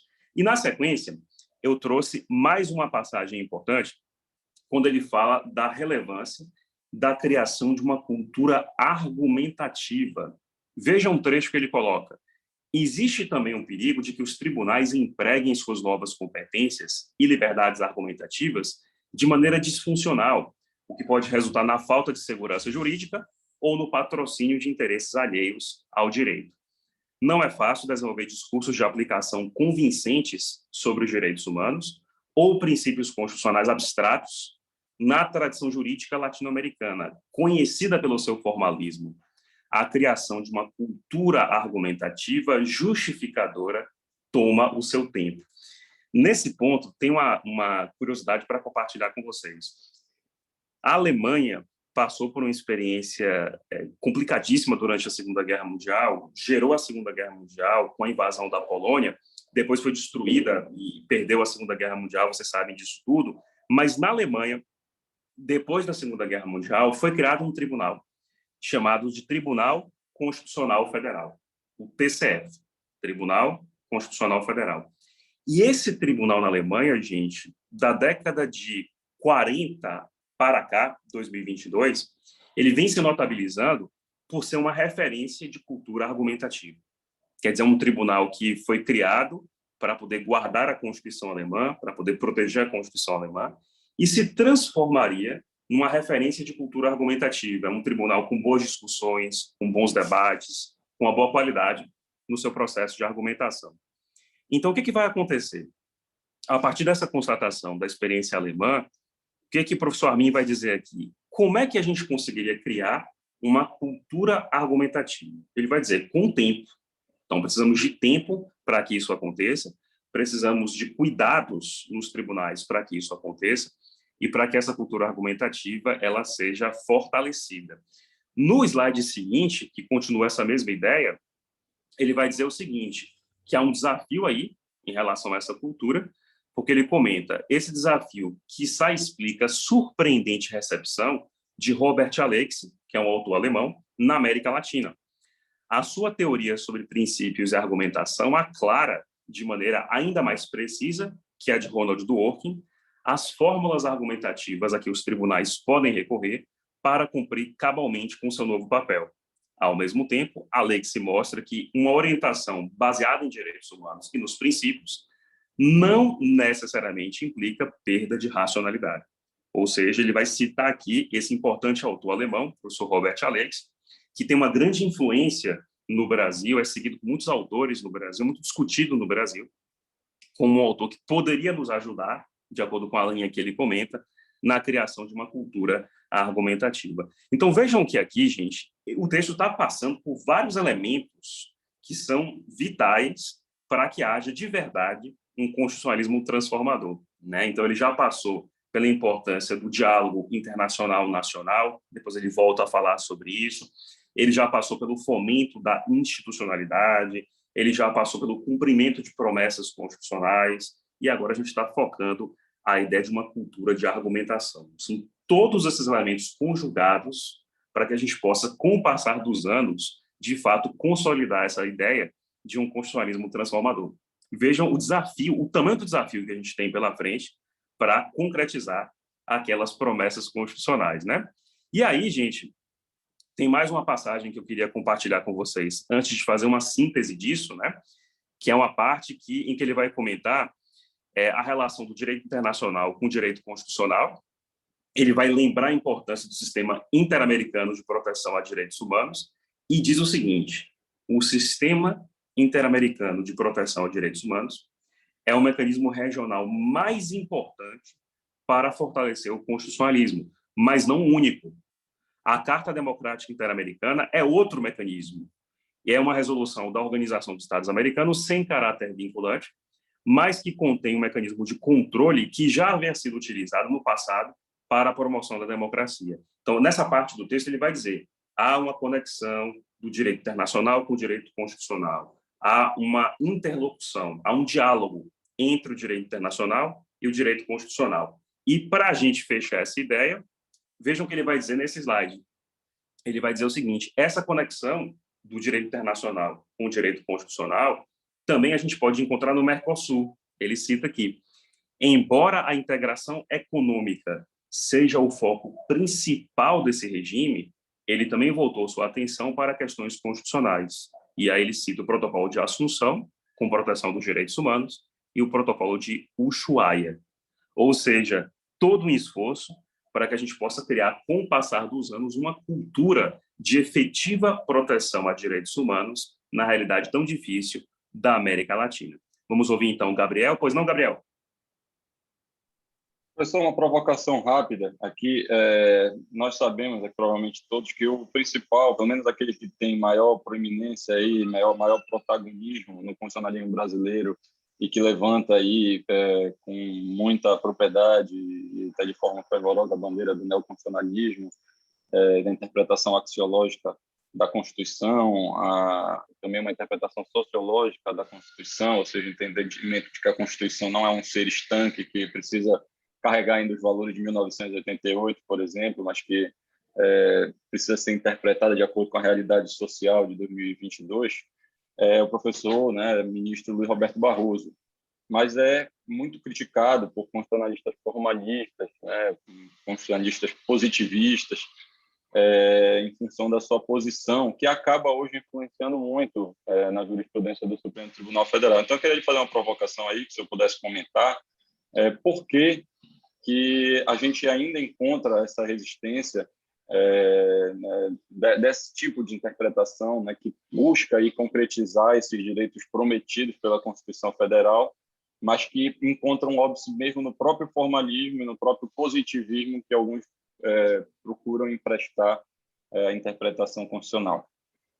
Perfeito, Gabriel. O que acontece? O professor Barroso tem um artigo que é muito famoso sobre o tema, que é um artigo chamado Neoconstitucionalismo e a Constitucionalização do Direito. : o triunfo tardio do direito constitucional no Brasil. Esse artigo é um dos mais citados no Brasil sobre neoconstitucionalismo, é um artigo do professor Barroso, é um artigo que eu trabalho, inclusive, nas minhas turmas de graduação, porque é um artigo muito importante para a gente conhecer, para a gente acessar, e é um artigo que suscita essa preocupação com o direito constitucional, com essa ideia de concretização do direito constitucional, mas que também desperta, como o Gabriel trouxe aqui, algumas resistências, né?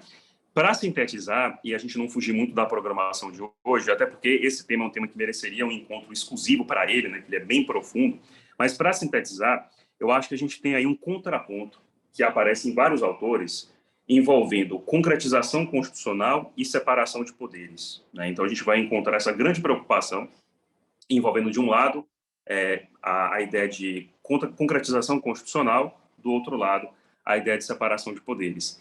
E uma pergunta que está muito associada a esse dilema, né, concretização constitucional e separação de poderes, que é: qual o papel do Poder Judiciário em relação aos temas que são levados ao Poder Judiciário? Quando se defende uma posição do neoconstitucionalismo e dessa lógica de princípios constitucionais, haveria mais abertura para que os tribunais concretizassem direitos e, portanto, talvez mais liberdade para eles fazerem isso. Só que essa liberdade na concretização de direitos, para alguns autores críticos, ela violaria o princípio da separação de poderes. Só para usar um argumento, houve uma reação, inclusive, a essa posição de Barroso.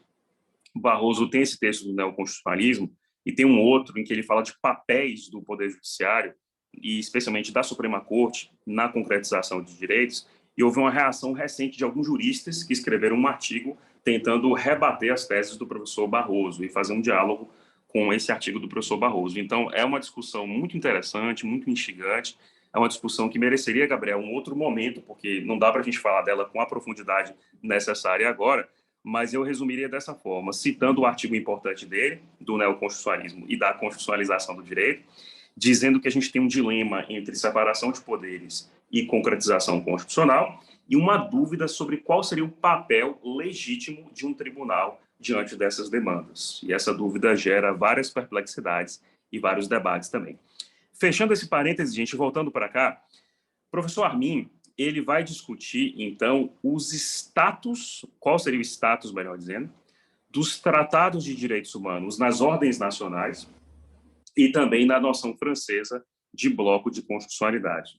E aqui tem uma passagem muito interessante do texto, que ele vai citando as constituições dos países. Olha, o México faz dessa maneira, a Argentina faz dessa maneira, né? Ele vai citando as constituições dos países para poder compartilhar com o leitor como cada país enxerga de uma forma diferente os tratados de direitos humanos e a relação desses tratados com as ordens nacionais. Então, é uma passagem que eu acho muito interessante do texto, porque cada país tem uma escolha aqui, né? Cada país teve uma opção, teve uma decisão em prol de qual natureza jurídica ele reconhece para tratados de direitos humanos incorporados à ordem constitucional.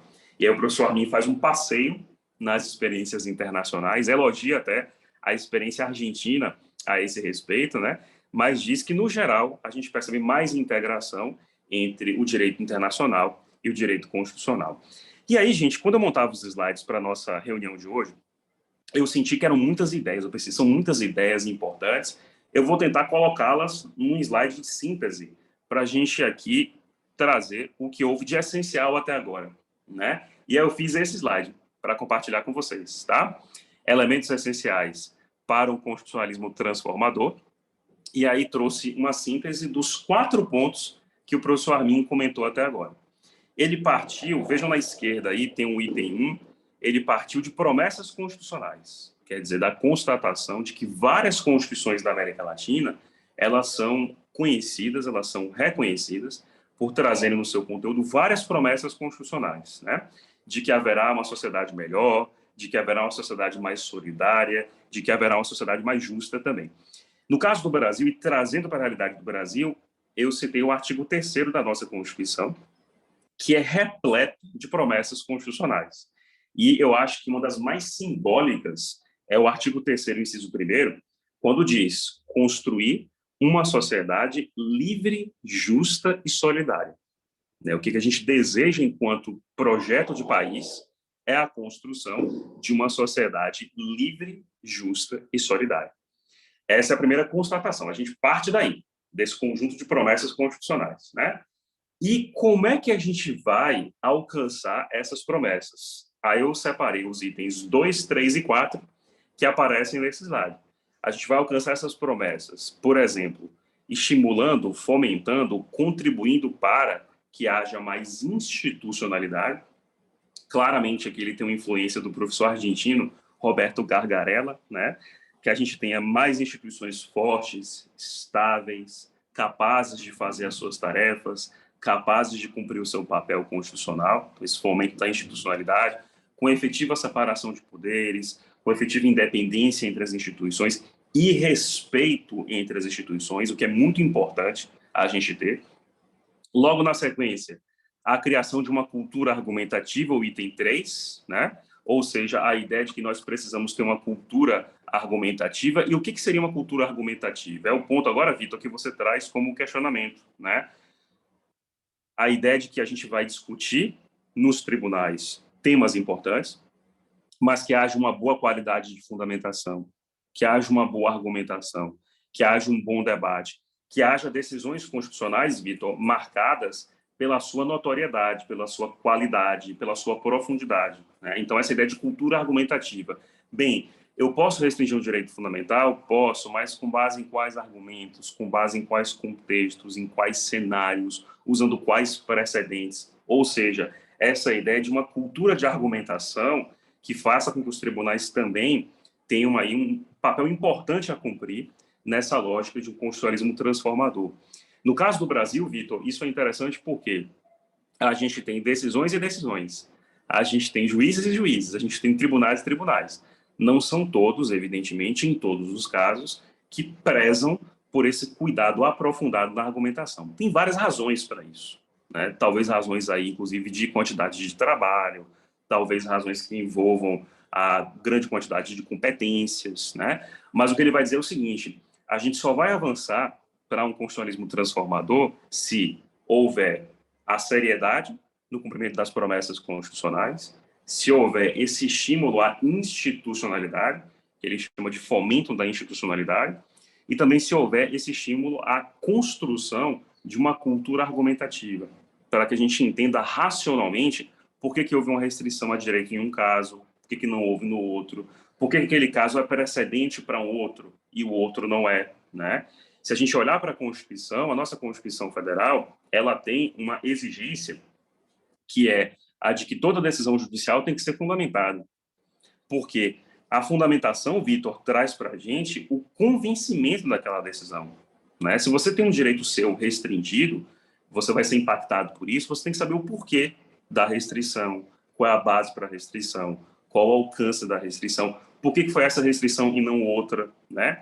E o trabalho do professor Alex, Robert Alex, foi lembrado aqui, porque é um professor que tem toda uma pesquisa construída em prol da ideia de critérios para que haja decisões judiciais fundamentadas. Por isso que ele aparece aqui ao lado do item 3 e dessa construção de uma cultura de argumentação, de um respeito à argumentação, de uma profundidade nesse processo de argumentação. Eu espero que agora, Vitor, tenha ficado um pouco mais claro, tá? Mas vamos lá. Então, promessas constitucionais, item 1. Fomento da institucionalidade, item 2. A criação de uma cultura de argumentação, que bom, Vitor. Item 3. E o papel do direito internacional. E que status tem os tratados de direitos humanos no campo internacional na ordem interna? Que valor eles assumem? Qual o poder que eles têm? Que natureza jurídica eles possuem? Aqui, gente, vejam que interessante. Alguns países acreditam que tratados de direitos humanos celebrados por esses países, ratificados por esses países, valeriam com a mesma posição da Constituição desses países. Alguns pensam assim. Há outros países que acreditam que tratados de direitos humanos valeriam com nível supraconstitucional, quer dizer, eles poderiam valer mais até do que a Constituição de alguns países, né?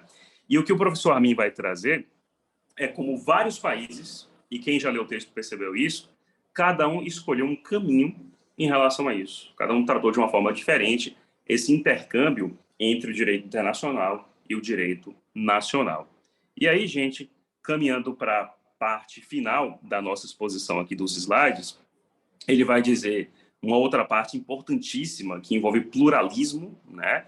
Para construir uma sociedade verdadeiramente pluralista na região, é indispensável procurar a inclusão da população indígena e afrodescendente, ou seja, dar-lhes espaço nas instituições estatais e reconhecer que são grupos com valores e interesses específicos.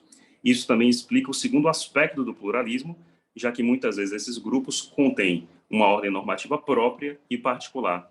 A inclusão real exige uma participação que inclua suas ordens normativas. E aí ele continua no slide seguinte.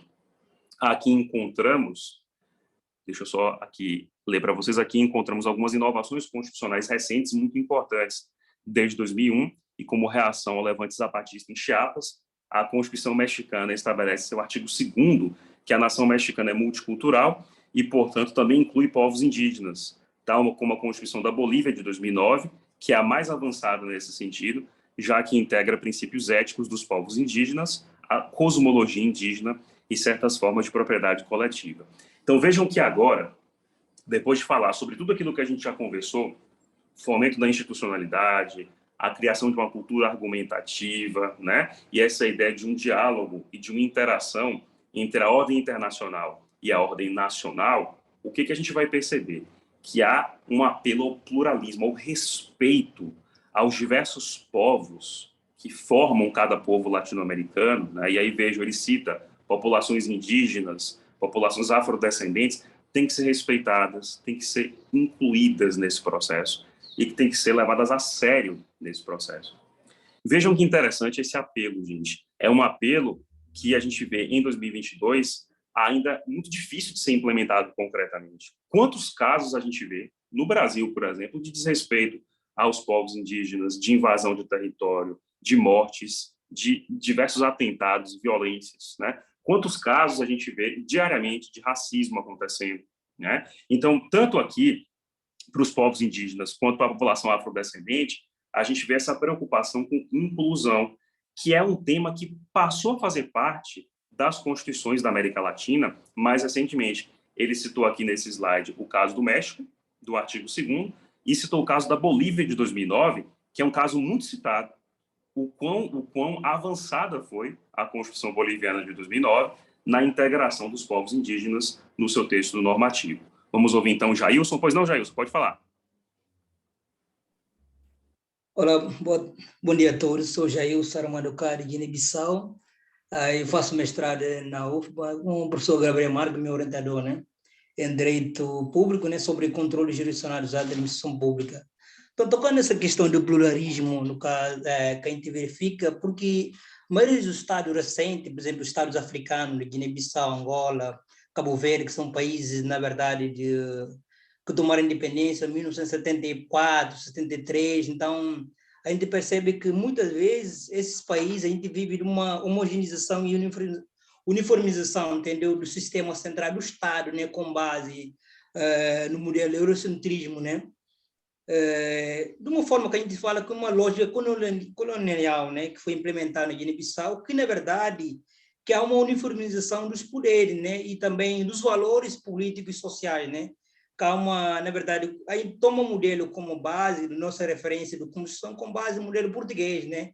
Às vezes também vi outros países, como o Senegal, outros países francófonos, tomam base no modelo como a França. Então, muitas vezes a gente pega esses modelos constitucionais, né, de implementar numa nação, que são valores de diversidade são bem diferentes, como tem por o caso da França, que, na verdade, a preocupação deles é uma questão de segurança nacional do país dele, enquanto com outros países tem a questão da violência, que o professor cita a questão do Brasil, temos a questão do país africano, na verdade, Guiné-Bissau, a questão da fome, a questão do desemprego alto, então, as demandas sociais são diferentes, os valores sociais são diferentes, então, isso tem que ser observado nessa Constituição, que a gente implementa, não só, na verdade, trazer uma Constituição com base no modelo eurocentrismo, mas não trazer os valores da nossa sociedade, porque isso vai fazer diferença, né? Porque a gente acaba percebendo que esses valores que é trazido, no caso de uma moeda nacional, não é verdade? Uma coisa, o nível da moeda nacional, uma cultura nacional, entendeu? Um exército nacional, então uma forma de, que a gente fala de culturocídio, né? Que, na verdade, os valores culturais de demais sociedades, grupo étnico, por exemplo, Guiné-Bissau, que é composto por 33 grupos étnicos, se desaparecem. A gente acaba vivendo numa perspectiva eurocêntrica, dizendo que é uma forma de moldar a sociedade para a construção de uma nação guineense, que é, na verdade, uma grande ilusão, né? A única forma de poder desenvolver alguns países africanos é a partir da nossa premissa, dos nossos valores sociais, entendeu? A construção que a gente, para mudar essa sociedade é com base nisso. Então, isso acaba tirando a referência, por exemplo, na originalidade, por exemplo, com o sistema do constitucionalismo latino-americano, que busca, por exemplo, a questão da originalidade, não basear a Constituição de uma forma nominalista, né, ou regressiva, mas com base no sistema original. Por exemplo, se você percebe na Constituição do Equador, não existe habeas corpus, né? Existe, como é que se diz, liberdade, no caso, que ele fala direito, que ele fala uma ação de liberdade, né? Em vez de habeas corpus, que ele muda o termo jurídico, na verdade, que constitui num país, aí você traz o termo local, que torna mais original, para que faça mais sentido para o povo, né? Para compreender aquela linguagem, né? Então, muitas vezes, acho que a gente acaba entrando, por exemplo, nações, por exemplo, tanto africano e da América Latina, numa grande ilusão de uma questão do... porque acaba atribuindo um poder simbólico o doutrinador de direito, né? Não indo para que o diálogo seja mais original, né? A partir da nossa realidade, para que o povo mais compreende. É por isso que tem uma hora que acaba falando, poxa, às vezes faz sentido mais o common law do que civil law, um sistema baseado no costume, para que o povo possa entender as leis que são entrelaçadas na sociedade, eles compreendem e vivem aquilo e possa contribuir também com aquilo, né, nesse sentido. Então, eu parto também da premissa e falo, não, muitas vezes seria melhor também que a gente voltasse ao atribuir o poder constituinte, no caso, sobre a origem, que é o povo, no caso. Não poder constituído, mas poder constituinte. Constituinte é um que o povo pode tomar a decisão, de uma participação mais deliberativa do povo na iniciativa de concretização das garantias fundamentais. Porque eu percebo que muitas vezes promessas de direitos fundamentais, que é garantido uma Constituição, que muitas vezes acaba tornando emblemas políticos, uma forma de angariar votos, uma forma de buscar aderência, porque quanto mais você leva essa legenda partidária, você tem mais abrangência do povo, no caso, para que lhe segue, acho que você vai compreender. Então, acaba vivendo uma falsa ilusão. Então, para mim, eu acho que partindo mais de promessa de uma participação popular mais efetiva, então, para mim, eu acho que é uma forma de garantir esses direitos fundamentais, para que possa concretizar na prática. Então, muitas vezes, o povo levando seus anseios a partir de plebiscito, referendo, uma forma de consulta ao povo, em alguns países da América Latina, em que até a nomeação dos ministros se dá pela iniciativa popular, no caso, de participação, ouvir o povo primeiro, antes de tomar decisão, de primeiro o poder constituído, porque muitas vezes busca mais engajamento político e segue suas legenda partidária, então muitas vezes esquece o anseio do povo, entender a razão daquelas, da representação, eles estão lá para servir o povo, mas muitas vezes o povo está a serviço deles, né? Então, acho que cada vez mais participação forte da iniciativa popular seria ideal para a concretização desse constitucionalismo transformador. Agradeço a minha fala aí. Ô, Jailson, está excelente. Gente, vocês estão conhecendo o Jailson aqui, que é um orientando do mestrado, então faz uma pesquisa comparada, né, Jailson, entre Guiné-Bissau e Brasil. Então, obrigado pela sua participação, Jailson. Já teve aqui no bate-papo algumas mensagens de parabéns para você pela qualidade da sua intervenção. O que ele traz para a gente, né? Veja uma preocupação que ele trouxe. Quer dizer, Guiné-Bissau é um país geograficamente pequeno, com diversos grupos étnicos. Ele citou aqui 33 grupos étnicos, e que muitas vezes a gente não consegue perceber nessa história recente de Guiné-Bissau, independência recente, né, de Guiné-Bissau, essa dificuldade para você construir uma realidade realmente de inclusão, como o Jailson trouxe, e também de ter uma linguagem que aproxime o povo, de fato, dessa democracia e desse pluralismo, né? Então, ele comenta a importância da iniciativa popular, a importância desse tipo de interação, né, a importância desse tipo de respeito à legitimidade do povo, para que ele possa ter sua voz ouvida também nesse processo, né? E a gente possa, de fato, ter aí essa verdadeira inclusão, né? Eu acho interessante, e aí, gente, vem uma curiosidade para compartilhar com vocês, né?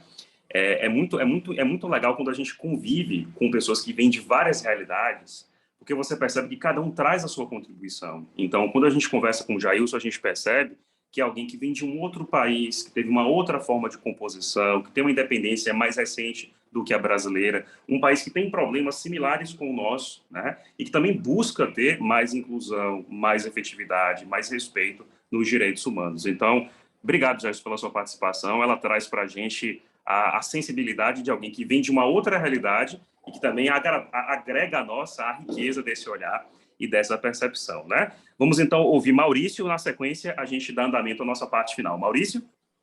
Oi, professor. Gostaria de iniciar parabenizando o colega Jailson, foi uma perfeita colocação dele. Eu só vou fazer umas pontuações bem rápidas, que eu, em outro curso de Educação Fiscal e Cidadania, que a gente debate muito a questão dos direitos fundamentais e o direito tributário, o qual eu dava antigamente, agora estou dando mais importância. Uma das últimas aulas do professor Dão, ele, lá da Universidade Federal do Rio Grande do Sul, ele estava falando que no Congresso que nós debatemos essas pautas inclusivas, né, para até modificação da própria Constituição, através das emendas e tudo mais. E os representantes do Legislativo, em suma maioria das vezes, né, na verdade, grande maioria das vezes, são eleitos pela população de baixa renda, digamos assim, né, as classes minoritárias, digamos, minoritárias entre aspas, né, que possuem maior quantidade numérica, elegem grande parte do legislativo. A parte mais rica, né, mais abastada, digamos assim, da sociedade civil brasileira, elege também mais uma quantidade minoritária. E, por incrível que pareça, no legislativo são debatidos mais interesses da parte que elege menos do que a parte que elege mais, que seriam, no caso, as classes baixas da sociedade. E é justamente ele faz esse comparativo que dos fatos, né, que nos levam a isso é que a sociedade de classe mais baixa está elegendo candidatos para debater políticas públicas e sociais, né, do governo, diminuição do Estado ou não, para as classes altas. E o outro grande problema seria que aqui eu deixo meu grande parabéns ao professor Gabriel e todos do grupo de pesquisa pela questão da sua última publicação da Constituição Popular, tá? Porque é de suma importância que o povo das classes baixas tenha conhecimento do que se é debatido e o que se é os direitos que eles têm. Principalmente quando você fala em direito tributário. A galera da classe alta é especialista nisso, elas conhecem todos os vieses necessários para que você consiga debater fiscalização tributária e tudo mais, até a questão mesmo, por que até hoje ainda não se mudou muito a ideia do sistema tributário, a ideia de se reformar o sistema tributário. Então, a população precisa desse conhecimento. E a população também precisa dos conhecimentos dos direitos fundamentais, principalmente os de segunda e terceira geração, que são literalmente financiados por políticas públicas, né, do governo, entende? Então, tem esse viés, né, só para dar um pouco de junção também à fala do colega Jailson. Perfeito, Maurício. Assim, então, a lógica aqui que você traz é justamente da nossa democracia, da dificuldade de representação, né, como a gente tem distorções na representação, né, e, inclusive, o quanto isso é importante a gente notar para que as pessoas conheçam os seus direitos, né? Maurício citou, gente, a Constituição Popular, que foi o que eu também lembrei para vocês no começo da nossa reunião de hoje. A Constituição Popular, na verdade, ela partiu de um artigo da própria Constituição de 88, quer dizer, em 88, a própria Constituição, ela trouxe essa ideia de que ela mesma deveria ser alvo de uma edição popular. Quer dizer, a própria Constituição prometeu isso, né? Deve haver uma edição popular do texto constitucional a ser distribuída em escolas, sindicatos, quartéis, instituições representativas da comunidade, para que cada brasileiro conheça a sua Constituição, né? Então, a gente fez a nossa Constituição Popular, já houve alguns esforços no Brasil por parte de algumas instituições para que fizessem também sua Constituição Popular, né? E o Senado tem um projeto nesse sentido, Constituição para Miúdos. O Supremo recentemente fez um projeto de fazer quadrinhos, né, da Turma da Mônica, explicando as competências do Supremo. São estratégias que a gente faz para tentar fazer com que as pessoas conheçam mais a sua Constituição, né? E, de fato, quanto mais a gente conhecer os nossos direitos, mais a gente vai saber que direitos temos, mais a gente pode lutar por eles. Essa é a lógica também dessa preocupação, né? E aqui, gente, caminhando para a reta final da nossa aula de hoje, esse é o nosso antepenúltimo slide, a gente tem o controle de convencionalidade, e aí o professor comenta, a figura central dessa discussão é chamada de controle de convencionalidade e representa o núcleo doutrinário do ius constitucional em comum. Né? Essa figura foi criada pela Corte no caso Almonacid Arellano versus Chile. Exige que os tribunais nacionais apliquem a Convenção Americana de acordo com a interpretação que a Corte fez dela. Segundo essa decisão, cujo alcance exato ainda é desconhecido, todos os atos estatais estão sujeitos ao controle de sua conformidade com a Convenção e, em caso de conflito com ela, não podem ser aplicados pelos tribunais nacionais. Eu queria explicar para vocês um pouquinho disso, né, aproveitando essa nossa parte final da reunião de hoje, porque esse termo é muito importante, controle de convencionalidade. O nosso grupo é chamado de Grupo de Pesquisa em Controle de Constitucionalidade. Então, a gente é muito acostumado à ideia de que juízes e tribunais, por exemplo, eles vão examinar a constitucionalidade de leis e atos normativos. Então, eles vão comparar leis e atos normativos com a Constituição, que é o nosso parâmetro central. A gente está habituado com essa ideia. Surgiu uma lei hoje, que é uma lei federal inconstitucional. Um tribunal vai declarar que essa lei federal é inconstitucional, comparando essa lei com a Constituição. Por isso que seria um controle de constitucionalidade. Só que de alguns anos para cá, e especialmente nesse caso, que foi citado para vocês nesse slide, o caso Almonacid Arellano versus Chile, houve a construção de uma ideia de um controle de convencionalidade. O que seria isso?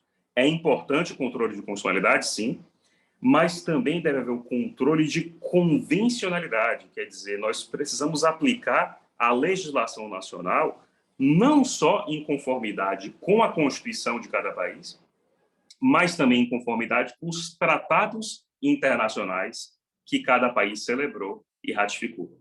É como se houvesse aqui, gente, um duplo controle. Imaginem que, por exemplo, Yasmin fosse uma juíza. Yasmin, como uma juíza, teria que fazer um duplo controle. Vai examinar uma legislação X qualquer, tá, Yasmin? Vai examinar se essa legislação ela está de acordo com a Constituição brasileira, federal, controle de constitucionalidade, mas também vai examinar se essa legislação está de acordo com os compromissos internacionais ratificados pelo Brasil, controle de convencionalidade. E é uma noção, gente, que veio ganhando terreno em alguns países também da América Latina, preocupados com essa ideia de concretização constitucional e de seriedade dos compromissos internacionais. Tá? Então, assim, se vocês ouvirem por aí essa noção, existe um controle de convencionalidade. Qual é a lógica? Tanto há um controle de constitucionalidade, que foca a legislação comparada com a Constituição, quanto haveria um controle de convencionalidade, que compararia a legislação com os tratados internacionais ratificados pelo país. Só que aqui, gente, é um tema que exigiria uma outra reunião nossa pela sua profundidade, porque a gente pode ter um outro debate aqui, que é saber quais tratados valeriam, se todos os ratificados, se só os ratificados com nível constitucional. Aí a gente tem outra discussão que derivaria dessa percepção. O que o professor Armin traz é a sensibilidade para esse tema, de que a gente tem não só a discussão nacional, mas também a discussão internacional. Tales lembrou aqui a palavra soberania. Então, até que ponto a nossa soberania poderia ser afetada por essa discussão internacional, e é um tema que nos levaria para outra reunião também do grupo de pesquisa, né? E aí, vamos lá. Conclusão do autor, aqui é a última página do texto do professor Armin. Ele vai dizer: quais são as perspectivas desse uso constitucional comum na América Latina? Quem buscar razões para o desalento as encontrará, sejam acontecimentos históricos, marcos culturais, estruturas econômicas, circunstâncias geopolíticas, relações de poder, conflitos sociais, dentre outras. Razões abundam.